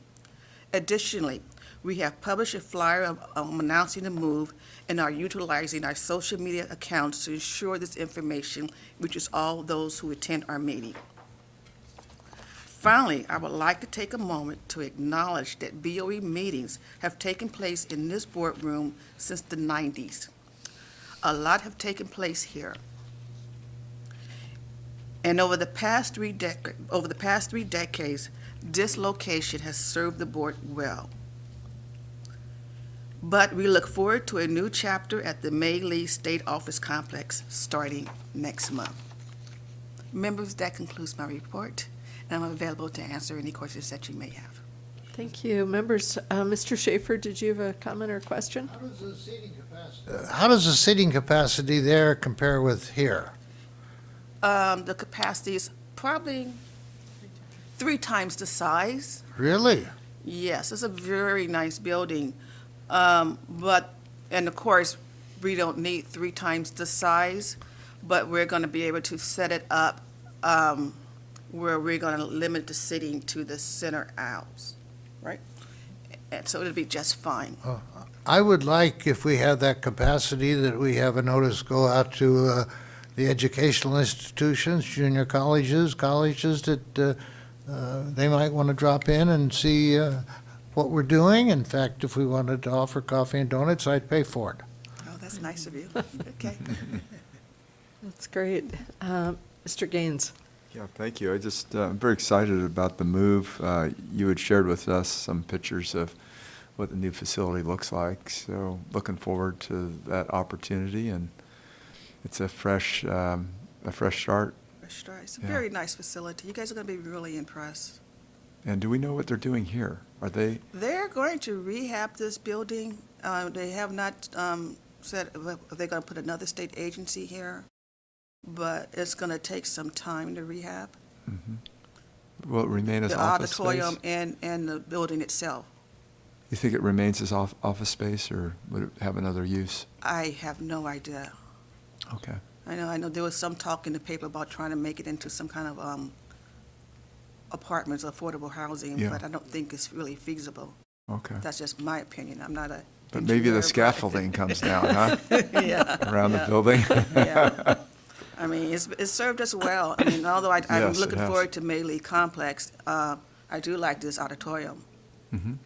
And I do like the convenience of it, and I would Yeah. like for us to be able to stay here, but we can't. Yeah. But maybe in the future, Yep. Time marches on. yeah. All right. Yeah, it's great that we'll still be in town here in Sacramento, so stakeholders will still be able to get to the Mealy office complex, and I've heard that there's very ample parking there for folks, which is going to be a little bit of a change for us, but as Ms. Dower said, a lot of life has been lived here, and I wish that we had Mr. John Thiela here today, because I believe that he and Ms. Scott were here the first day Yeah, so, and others for a very long time, so thank you. Yeah, it's very, I know, I'm holding, I'm be quite honest, I'm holding back tears right now, you know. I've been up there with you guys, I've been here testifying, I've been in the audience watching, and I've been in the back as a consultant with the case before the board, so it's. Yeah, it's amazing. It has some history, and it will be missed. And Mr. Emron? Thank you, Madam Chair. Thank you, Executive Director Stowers. First, I just want to thank you. It's been a tough budget year, and it looks like we're going to get through it. And I just want to appreciate you and Ms. Lisa Renati, too, for just waiting the waters, those choppy waters for some time. But I'm looking forward to the next cycle that's coming up, and also the Mei Lee move as well. This board got to honor Mei Lee in 2019, I believe. So it's only right to carry on her legacy and us be the inaugural tenants of that building. She showed us what state service really is about. I mean, she served till about 102 years old. So it's going to be an incredible move, and it's going to be well worth it. So thank you. And it may be the case that we're one of the first larger public meetings to occur there. So we're going to definitely get in on the ground floor and put our imprint on things. So thank you so much to staff, for everybody who's worked on going out and doing the search and negotiating with the governor's office and securing the facility. We really appreciate it. And there couldn't be a more appropriate place for the reasons that Mr. Emron said. So thank you. Any further questions on that one for Ms. Stowers? And if not, we will go on to item 8, which is also Ms. Stowers. Okay, item 8, members, Revenue and Taxation Code 616 requires county assessors to annually complete their local assessment roll by July 1st.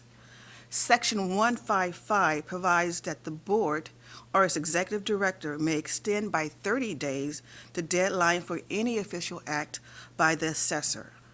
And in the case of a public calamity, the deadline may be extended by 40 days.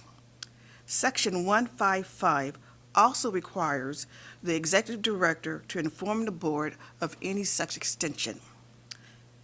This report is to inform you that Alpine, Colosa, Humboldt, Lassen, Placer, Shasta, and Tolar County assessors have requested and have been granted a 30-day extension for completing their 2024 local assessment roll. That completes my report. Thank you. Any question on the extensions? Mr. Schaefer? Yes. Are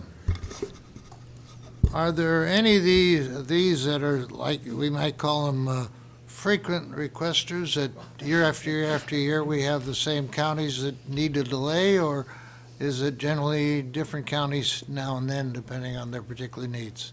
It varies by county based on their workload and their situation. Most of the requesters, when they do make the request, they just went through a disaster probably, or their workforce capacity, and then some just ask just in case they fall behind. Is there some philosophy behind requiring our board to get involved in being aware of this, or we're not being asked to approve it, we're just getting information? I would have full confidence in your office to do the matter without us knowing about it. Knowing if there's a problem, you'd bring it to our attention. Thank you, sir.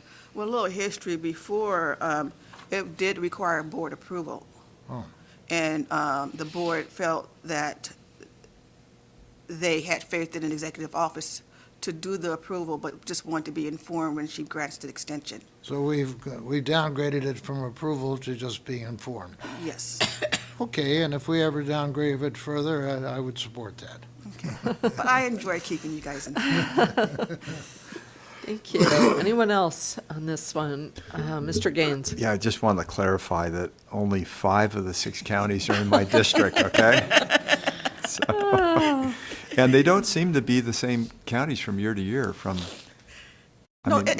Sally and I have a lot of counties, but Yeah. it seems to, I've got 34 in my district, so it seems to vary a little bit as to what county is requesting the additional 30 days. So. It does vary, and they take it serious. They just don't request it just because. They're looking at their workload and making a management decision. And I think last year I made a mistake and said, all the counties asked for it. And they quickly corrected me. Like, no, they don't. They just want a need to, only when they need to. Yeah, thank you. Great. Thank you. I think that's all the questions on that one.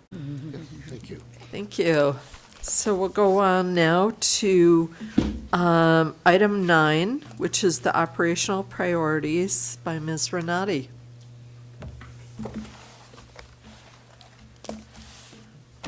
Good morning, honorable members. I am Lisa Renati, Chief Deputy Director. Today I'll report on some of the agency's operational priorities. A fundamental goal of our 5-year strategic plan has been strengthening our workforce capacity. Since my last report, we have successfully filled 3 vacant positions. 2 are promotions and 1 is a person new to the agency. Our agency's remaining vacancies are currently in active recruitment, and hopefully we'll fill those as soon as possible. And our vacancy rate remains relatively low due to our supervisors and managers' hard work and commitment.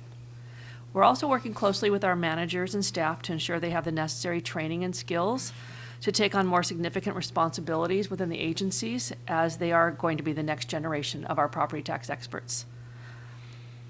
Earlier today, Yvette Stowers, our executive director, talked to you about the budget. We are, as I said, cautiously optimistic with our budget, but at the same time, right now, we are working on our year-end activities for fiscal year 23-24. And we do that to make sure that we have the safeguard our essential funding for our agency. These activities include making sure we file all of our expense claims timely, we get our payroll done, we get all of our receipts for OE&E, everything that we have, we're trying to get that done. So we're trying to close our books. And lastly, we have expenditure reports that we get every month. I send them to your office. We also send them to all of our leaders of our units so that they can better track their expenditures, their projections, and make better decisions about managing the spending that they have. Members, this concludes my report. I'm available to answer any questions. Any questions for Ms. Renati? No? Okay. Seeing none, I think you got it all together there for us. So we're going to go on now to item 10, which is our TRA office report. And we will have Ms. Thompson come forward. Thank you. Thank you. Good afternoon, Chair Lieber and board members. I am Lisa Thompson, the Chief of the Taxpayer Rights Advocate Office, and I'm here to update you on the activities of the Taxpayer Rights Advocate Office to keep you informed. First, I'm pleased to provide you with some statistics on the number of completed cases in May by the TRA office. And we completed 21 cases. 2 were in Vice Chair Gaines's district, District 1. 11 were in Chair Lieber's district, District 2. 5 were in Board Member Vasquez's district, District 3. And 3 were in Board Member Schaefer's district, District 4. 5 of the cases were in the administrative category and 16 were in the evaluation category. The memo that is attached to the PAN provides you some details on the type of topics and within each of those categories. However, the largest area in the valuation category was exclusions from reassessment, with 8 completed cases. And of the 8 exclusion cases, 6 were from transfers between parents and children, and 2 were from cases for base or value transfers for seniors. I'd also like to inform the members of completed steps toward promoting the upcoming 2024 Taxpayer Bill of Rights hearing that will be held August 27th, 2024 at that board meeting. We've updated our website to include additional information about the upcoming hearing. We've sent posters and flyers to county agencies that are involved with property taxes so they can display them in public areas of their offices. The offices were county assessors, tax collectors, auditors, and clerk of the boards. Board of Supervisors. And we have also issued a letter to assessors advising county assessors and interested parties about the hearing and the scheduled date. As further steps are made to publicize this very important hearing where taxpayers can come before this board, I will update you to keep you informed. Similar to past years, an outreach booklet or toolkit, will be provided to each of the board members sometime in late July, early August.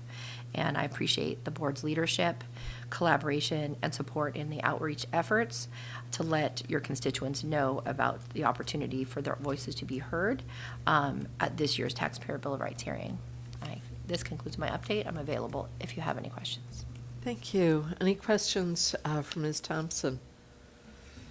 Mr. Schaefer? Yes, thank you, Ms. Thompson. Nice to see you again. I noticed that there are 11 completed cases in the 2nd district and only 3 in my district. Is that because we have less problems, or maybe the good services of your office are a little better publicized in the 2nd district? Do you have any thoughts on that?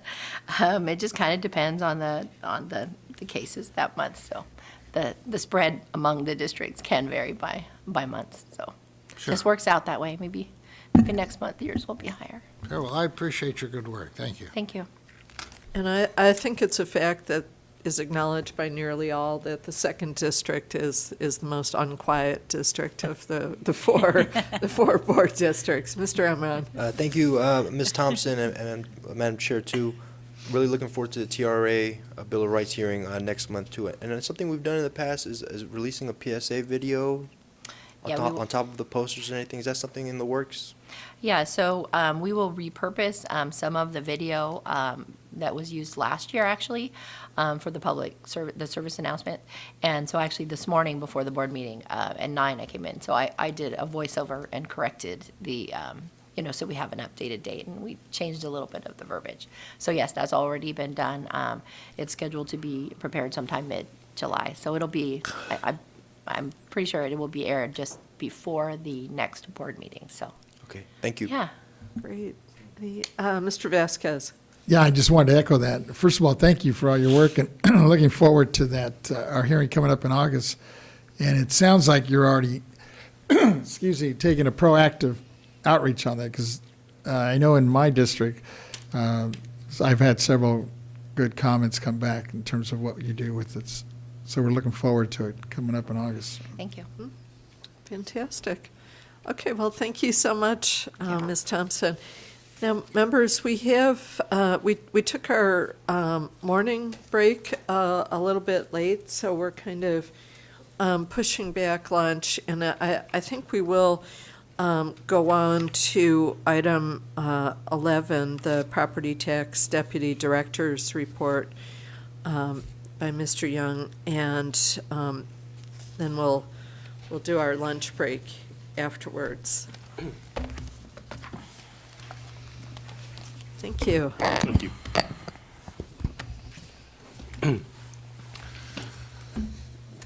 Good afternoon, Chair Lieber, honorable members of the board. For the record, I'm David Young, Deputy Director of the Property Tax Department.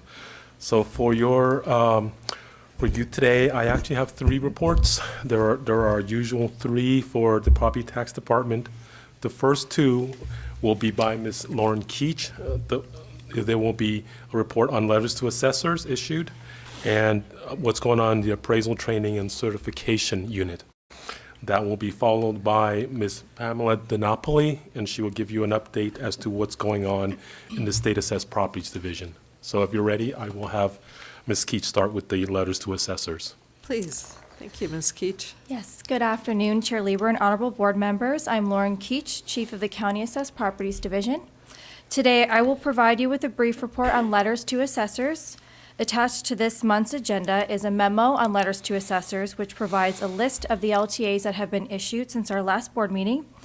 In addition, the memo provides a link to the BOE's website where a list of all the LTAs can be found that have been issued to date. As of the date of the attached memo, BOE staff has issued a total of 20 LTAs for calendar year 2024. Since our last board meeting, 5 of those LTAs had been issued, and those 5 LTAs are summarized as follows. The first is an LTA to issue the Trinity County Assessment Sampling Survey. The second is an LTA on the welfare exemption, affordable housing for community land trust, which explains the changes made by AB 1206. The third is an LTA on the welfare exemption, affordable housing, which explains the law changes made by AB 84. The fourth is an LTA to issue the guidelines for appraiser and assessment analyst certification and training, which was approved by this board at last month's meeting. And the fifth LTA is to announce the annual meeting of the State Board of Equalization and County Assessors. This concludes my report on letters to assessors. I'm available to answer any questions you may have. Any questions on the LTAs for Ms. Keach? Okay. Seeing none, thank you. Okay, great, thank you. I will go on then to my next report on the BOE's appraisal training and certification program. For the upcoming 2024-25 fiscal years, BOE staff has scheduled 31 classes and 2 workshops. Staff is also working to schedule additional classes using instructors from county assessors' offices. We also continue to offer our existing online basic training courses available through American River College and California State University, Sacramento, as well as our online courses and self-study training sessions available on the BOE's website. This concludes my report on training and certification. I'm available to answer any questions you may have. Thank you. Any questions? Mr. Vasquez? Yes, just a quick one. Thank you, Ms. Keats, for your presentation. Going back to the LTA, I guess it's 2024-019, where it lists various self-study and self-paced classes. Are we looking at ways we can expand or add additional classes on this? The LTA for 19, is this the guidelines for appraiser Yes. certification? So this was our guidelines for appraiser and assessment analyst certification and training that was updated, and this was adopted by the board last month. Are you asking about self-study sessions that we offer Yes. alternatively? It sounds like those are being pretty effective and moving forward. I was just wondering if we are seeing, or are we going to offer, convert some of those so that you could have, I guess, self-study or what they call self-paced classes, kind of. Yes, we are continuously looking at ways to modernize our self-studies, and self-paced courses is one of the options we're looking at. It's more of a down-the-road project. We are currently working to convert the existing self-studies to electronic format. Currently they have to fill it out and send it in, but we're trying to offer an online platform where they can go and complete the entire self-study in one course and it auto-scores. So it's beneficial on both ends that way. But these self-studies, they do count for the appraiser training hours, so they are frequently utilized, and we encourage continuing education with these self-studies. Sounds good. And while I have you up, I know you, I forgot, when you, on your earlier presentation, I just wanted to go back if I could, regarding the LTA, I guess this was also the 2024-19, the appraisal certificate and training. Have we received much feedback from some of the smaller counties? For the matter, I'm thinking in conforming to the requirements in the training certified appraisers based on the LTAs, this previous one. The assessor's offices were integral in this process as far as giving us feedback, and they did review the updated guidelines before we issued the final for adoption at last month's meeting. Does that answer your question? So we were not getting any pushback from some of the smaller counties? I was just wondering. No Not hearing anything? pushback. It was a collaborative effort, and we also have meetings with the training coordinators where we discuss the updates to these guidelines. So there is a conversation involved there, and we incorporate their feedback in the process. Appreciate it. Thanks. Thank you. Okay. Any other questions or comments? Ms. Keach? Well, seeing none, thank you so much. Thank you. Thank you.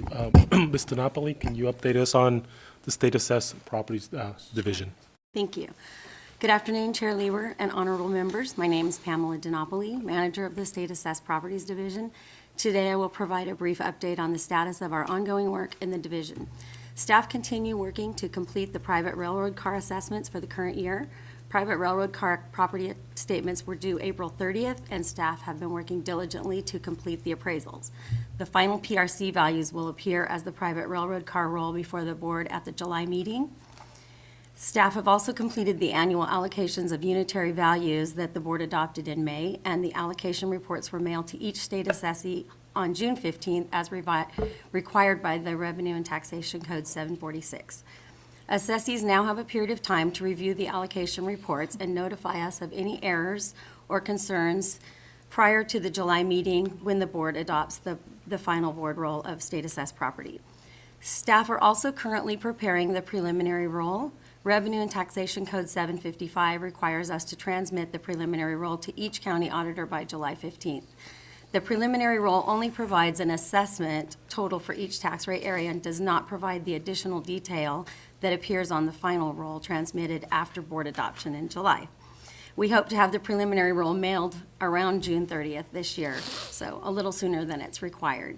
That concludes my report on the status of our division's ongoing work for this month, and I am available if you have any questions. Thank you. Members, any questions for Ms. DiNapoli? Just one quick Mr. one, ma'am. Vasquez. Thank you for your presentation, and I'm just wondering, did you see any evaluation that you need from your staff across that possibly could pose an issue during the appeal process coming up? I don't from our end, but I think that's probably a better question for Mr. Young. Oh, okay. Thank you for the question.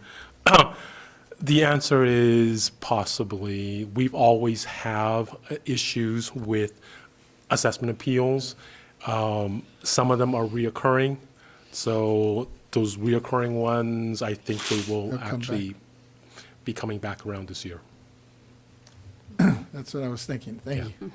Okay, any other questions? Okay, seeing none, thank you so much for your report. Thank you. Thank you. Thank you, Mr. Young. Okay, members, we are up to the time when I think it's probably best that we take our lunch break now because we're kind of at the limit as far as our labor who are here. Sure. And yes, Mr. Schaefer. You know, we used to have a 45-minute. We used to have a 45-minute lunch. I'm trying to catch maybe a 3:30 plane today. I was wondering if we could do a 45-minute lunch, or if somebody wants to go for an hour. I know we've extended it to an hour. Well, I think due to our labor agreements, we have to kind of stick to that. So Okay. unfortunately, no, but I'll take that as a suggestion that we have to really put the pedal to the metal in this afternoon and get through our business in a really quick way. So we are going to go on to our lunch now, and it's 12:20, and we will reconvene at 1:20. Thank you.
Okay, well, we are back from our break, and our next item is item 12, the Legislative Research and Statistic Division's Chief's Report.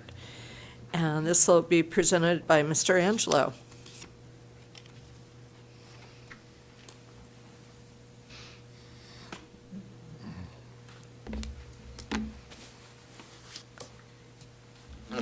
Thank you. Good afternoon, everyone. Chair Lieber, honorable members. Again, I'm Ted Angelo, Chief of the Legislative Research and Statistics Division. Today, I'm going to provide a brief summary of the bills that we're following that could impact the BOE's tax programs or administration. Many of the bills crossed over houses in late May and early June and are being heard in policy committees through the end of this week. And prior to the summer recess, which occurs on July 3rd. Those bills with a fiscal impact will now go to the appropriations committees and are currently being heard there now, and will also be heard in appropriations upon return from recess on August 5th for a few weeks before the end of session occurs. So the BOE's bill analyses and amended analyses as needed for all active bills are posted on our website, and we also continue to provide your offices with weekly reports and copies of the analyses and updated analyses. In terms of the BOE-sponsored bills, SB 1527 and SB 1528 now. So both of these bills have been scheduled for July 1st in the Assembly Rev and Tax Committee. And these are the committee bills that both contain our sponsored language. So that just happened yesterday. I was waiting for them to get amended, but the SB 1527 amends Rev and Tax Code Section 155.20 to extend the $50,000 low-value exemption ordinance limit that County Board of Supervisors may apply to any taxable possessory interest. We spoke about it in depth last month. And the bill, again, is scheduled to be heard on July 1st in Assembly Rev and Tax. And now as well, SB 1528, which contains the language for electronic service of notices, electronic filing requirements, and insurance tax code cleanup, is included in the bill that has a lot of the CDTFA language as well, in the joint language that we work in concert with them on in SB 1528, and again, scheduled for July 1st in Assembly Rev and Tax. We covered two bills earlier that I won't recap now. Some of the other bills that we're tracking, AB 2353, which is supported by the board. The board members supported AB 2353 Ward for welfare exemptions for delinquencies, and this bill prohibits a county tax collector from taking or continuing any collection action regarding any delinquent installments of property taxes levied on a taxpayer if that taxpayer has filed an application for the low-income rental welfare exemption and has provided the required information when applying for the exemption under existing law. This exemption would be operative for 5 years, according to the bill, for property taxes levied for lien dates occurring on or after January 1st, 2025, and before January 1, 2030. AB 2897 Connolly is a community land trust bill scheduled for Rev and Tax, and most of these bills on the assembly bills are being scheduled in Senate Rev and Tax tomorrow, June 26th. This bill amends the definition of a community land trust to extend authorization to a wholly owned subsidiary of the CLT that is solely directed and managed by the CLT. It also makes technical updates to specified requirements of a lease agreement between a lower income household and a CLT in order for the unit to continue to be treated as occupied by a lower income household. Technical changes there. SB 1164 is the ADU bill, also scheduled tomorrow in Senate Rev and Tax. It excludes an ADU from being classified as newly constructed until 10 years have passed since construction of the ADU was completed, or until there is a subsequent change in ownership. And it requires BOE to prescribe the manner and form for claiming the exclusion. That bill is scheduled for Senate Rev and Tax on the 26th, but it may have been pulled And the deadline's coming up pretty soon, so I'll keep a track on that one, and I'll update your offices as to its status. Again, we're dealing with a tough budget year, and the ADU exclusion would have costs associated with it. And that bill was amended from 15 years to 10 years in the Senate Appropriations Committee before it crossed over to the Assembly to try to reduce some of those costs. AB 2238 is the low bill regarding the FTB membership, and that's scheduled again for tomorrow in Senate Rev and Tax, and that clearly and simply adds the treasurer and the lieutenant governor as members of the Franchise Tax Board and retains the chair of the BOE as a member. Executive Director Stowers went into this in great detail, so I won't go into it anymore. I'm just giving you a status update on that. This concludes my legislative update, and I'm happy to answer any questions you may have. There's a couple of two-year bills that were scheduled and pulled because of significant costs. I don't see anything with a giant price tag going on it going forward at this point. But if you have any questions on any specific bills that I haven't covered, I can answer them now or in the future. Okay, great. Any questions? Mr. Gaines and then Mr. Vasquez.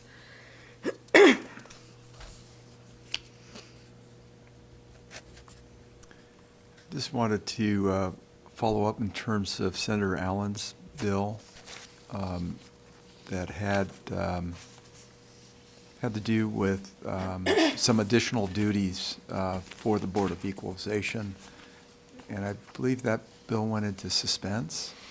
Is this could you be a little more specific on the duties? It had to do with oversight. Oh, okay. Yeah.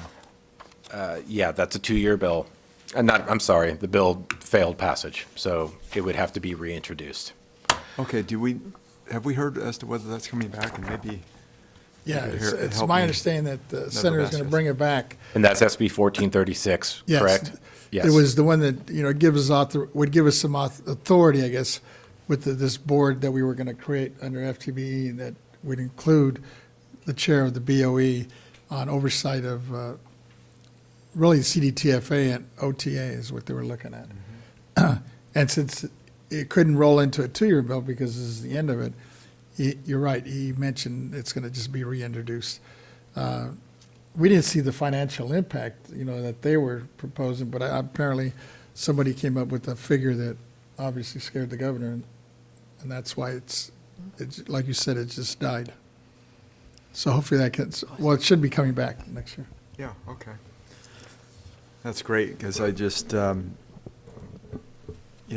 thought it was interesting that we took on additional responsibility when Prop 19 passed, and I want to really just recognize the BOE staff in terms of how well they have executed on providing those additional services without having to hire an additional employee.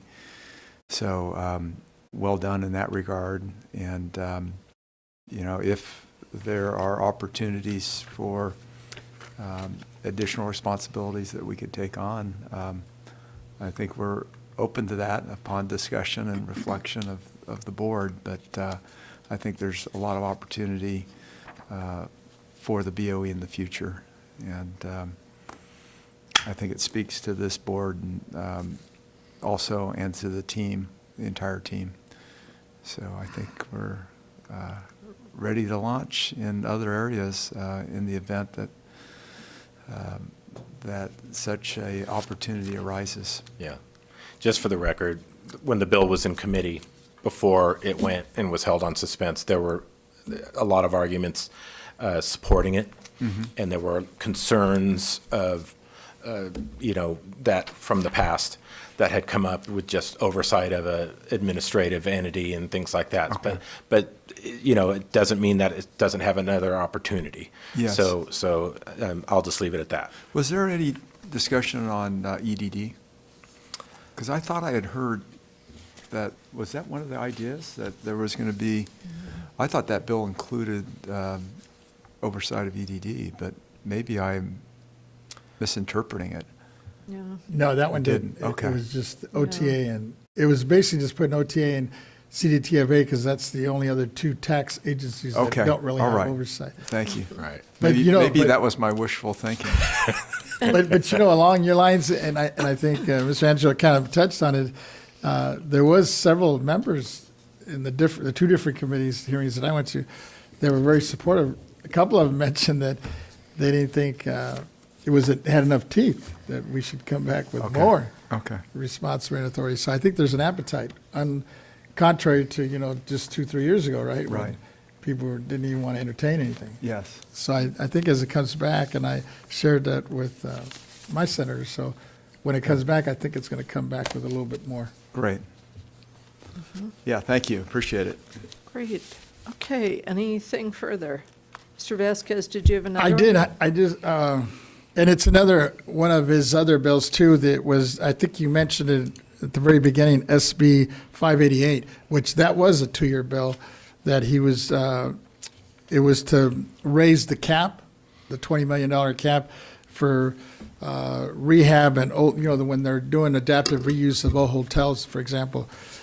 And it's my understanding that, well, I guess the question I had is, have we modified that revenue loss estimate? Because I think it was a little bit off, and I was just wondering if anybody's had any conversations or discussions about that.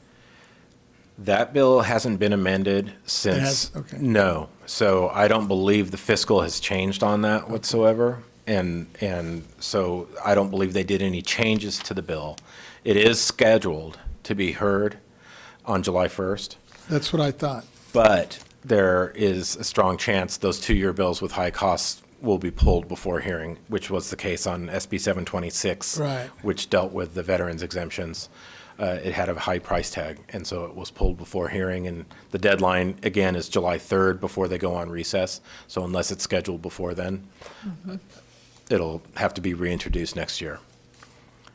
But I haven't heard anything on any changes to SB 588. And then, and the other one you mentioned, well, did you bring up the adaptive reuse, the SB 2909 with Santiago? No, I didn't. Because, and I don't know if you know much about it, but let me ask, it was adaptive reuse of historical properties under the Miles Act. And I'm wondering if you've had an opportunity to look at it, or if we can take a look at that one, because It's on our weekly tracking. It is? Okay. So it was referred to the local government committee, but it wasn't set. So I don't think it's going to meet the deadline, Oh, but I will double check on that. and if that one doesn't meet the deadline, does that die then at that point? or- Yeah, because it's the second year of the session. Okay.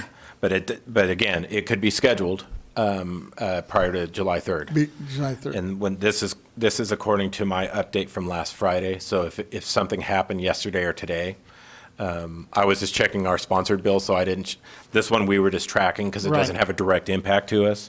But 2909 was referred to the Senate Local Government Committee as amended on June 19th, and it hadn't been scheduled yet as of last Friday.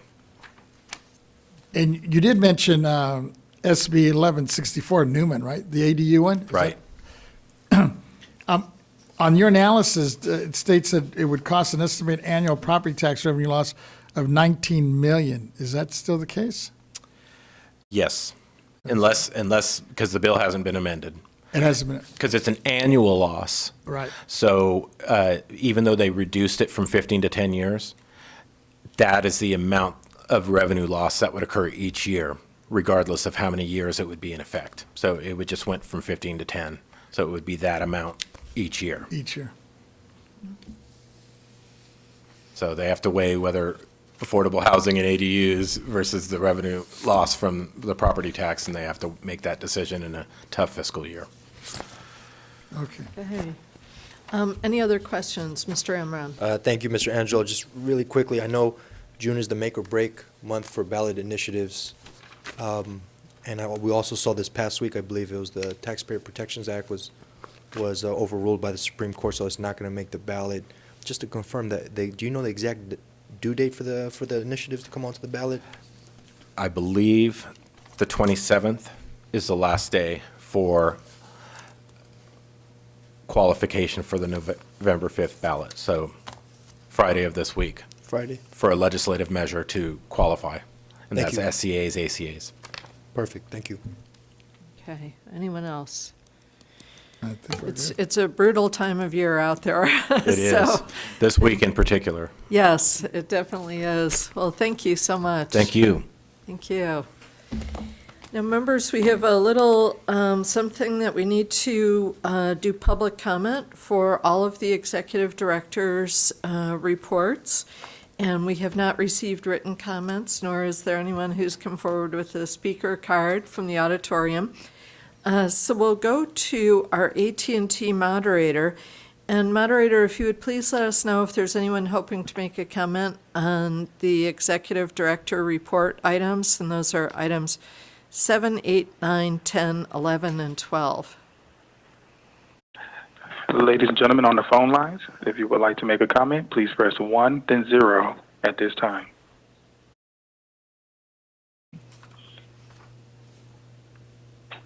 And there is no one queuing up for comment at this time. Thank you. So we'll go on now to our closed session item. This is items 13 through 41, pending litigation. The Bagley-Keene rules state that we need to reach out to the public for public comment prior to going into the closed session. And first, we'll have the clerk, Ms. Cicchetti, read into the record the title of the closed session litigation items being discussed.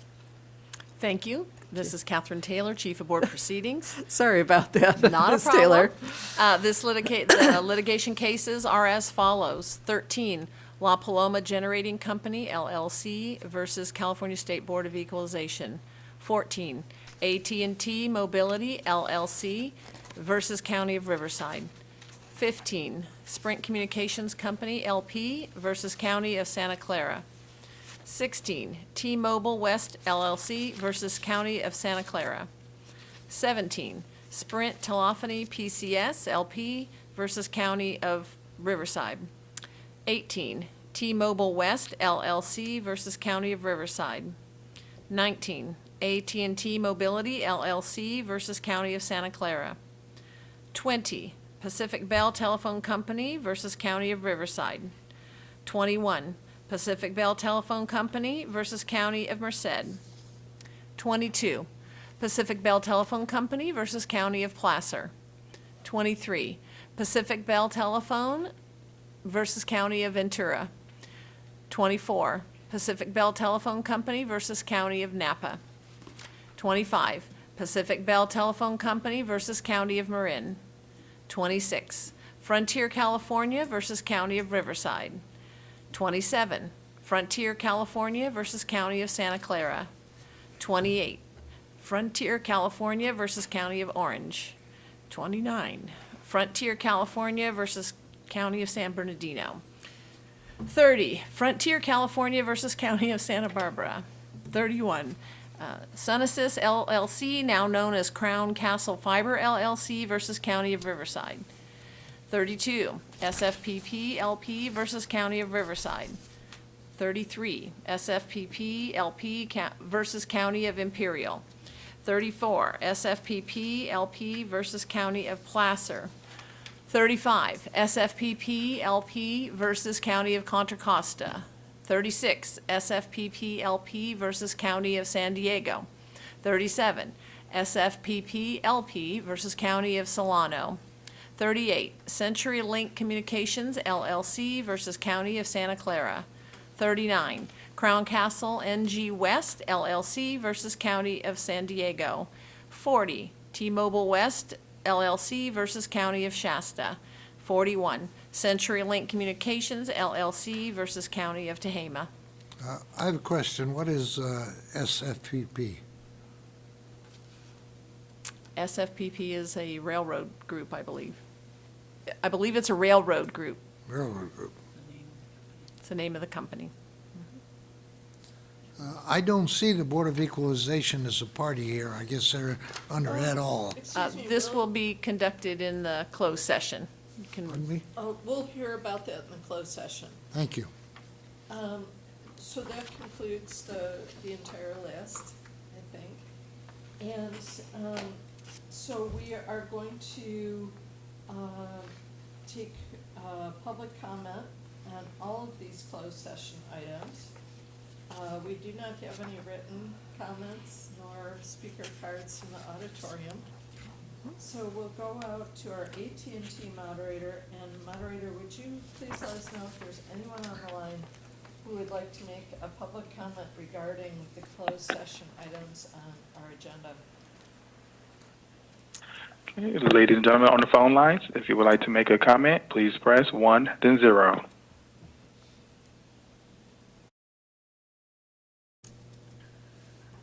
And there is no one queuing up at this time. Thank you. Members, the board will now go into a recess for closed session at 1:53 p.m.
board has returned from closed session, and we will now reconvene the board meeting at 12:19 p.m.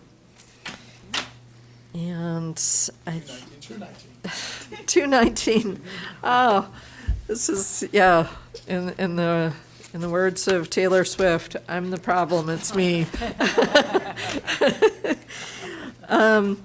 So we will go to Ms. Taylor now.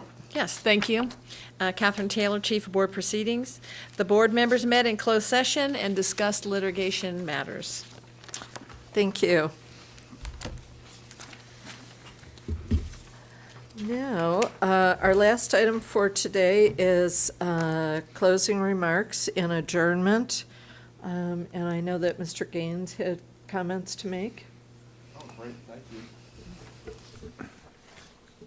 Yeah, I just wanted to adjourn, if I could, by recognizing a great individual today, a chaplain at the state legislature, Mike Shreve.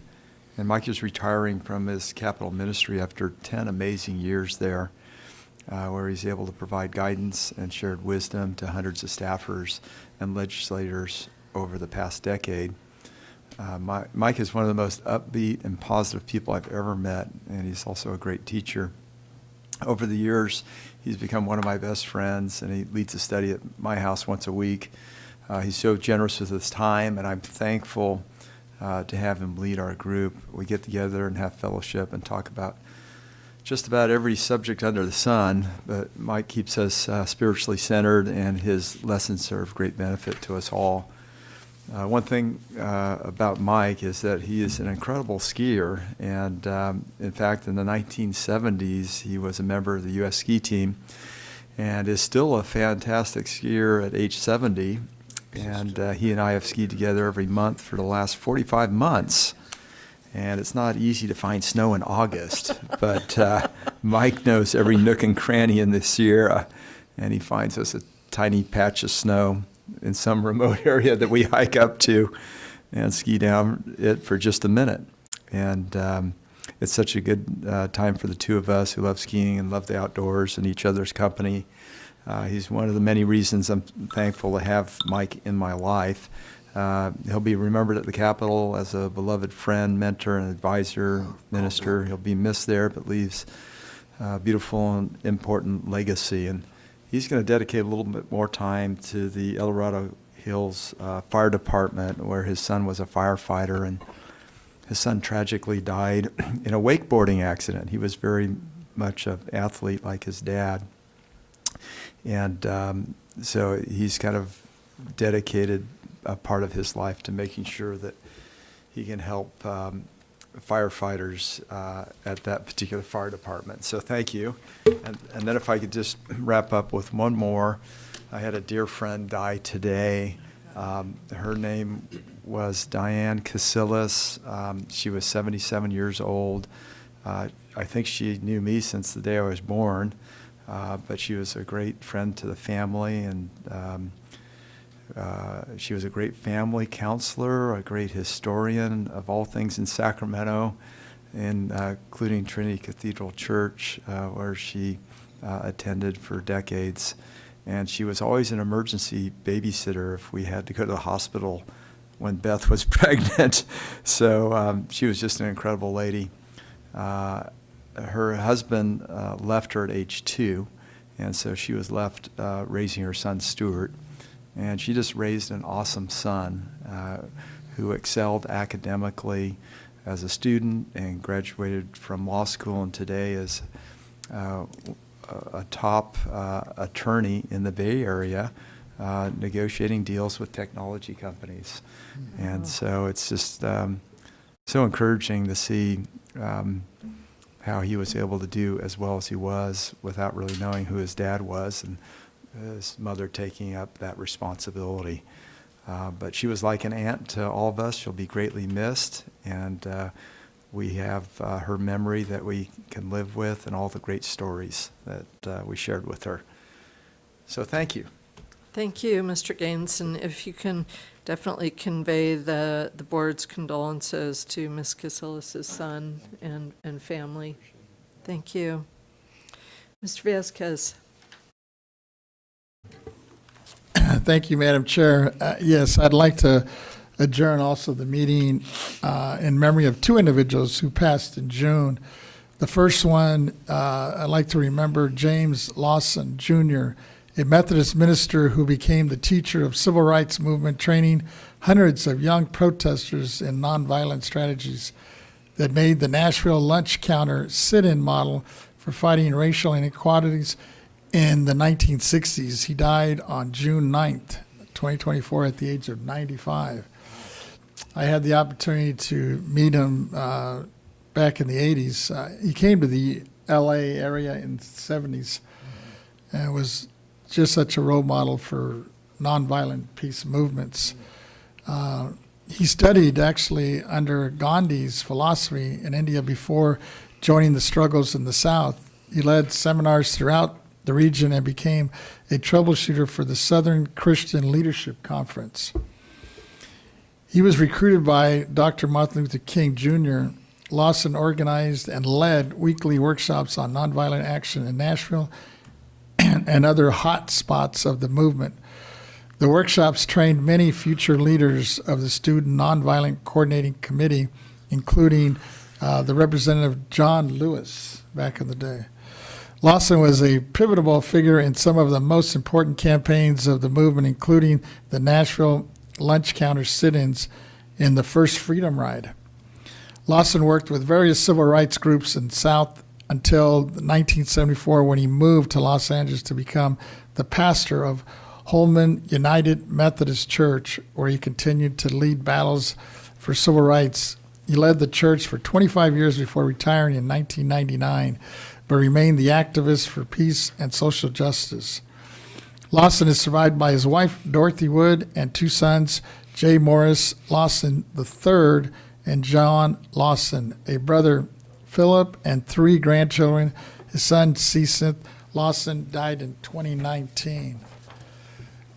And then the second one I'd like to also adjourn in is in the memory of Jerry West, a famous Laker from Los Angeles. He wasn't raised in LA, but I had the opportunity to meet him back when I was in junior high. He actually lived just down the street from my junior high, and when he just began his career with the Lakers. But not only was he just a famous ball player, he was a very active member of the community and very involved in our community activities. We had the opportunity to run across him several times. We had in our little local Italian restaurant there in Santa Monica, similar to Il Fornao across the street here. He enjoyed their meals there. But he was such an icon, not only as a player, but then when he became the general manager of the Lakers, he was instrumental in bringing together the what we used to call Showtime Lakers back in the day with Magic Johnson and Kareem Abdul-Jabbar, and then later rebuilt the Lakers again with Kobe Bryant. He's the one that found Kobe and actually recruited him as a young high school ball player and brought him into L.A. so we could finally beat Boston, the Celtics. They were such a dominant force back in the day. So he'll be sorely missed. And he retired in 74, but returned as a coach, like I'd mentioned. But one of the key things that I was really impressed with him is just the involvement he had in the community. So he'll be sorely missed. He's survived by his second wife, Karen Ball, whom he married in 78, and their two sons, Ryan and Johnny. And by three sons, David, Mark, and Michael, from his first marriage of Martha Jane Kane. That's far too many details. Thank you. And thank you so much for raising the notable Californians, Reverend Lawson and Jerry West, to us. Thank you so much. Mr. Emron.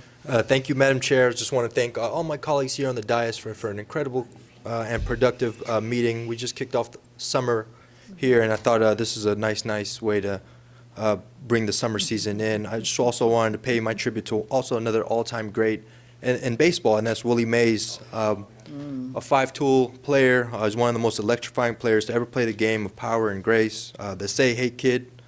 He was a 24-time All-Star, a World Series champ, a 2-time NL MVP, and a 12-time Golden Glove Award. The San Francisco Giants got to honor him last night at Oracle Park. I mean, he's a San Francisco icon. He's an American legend, too.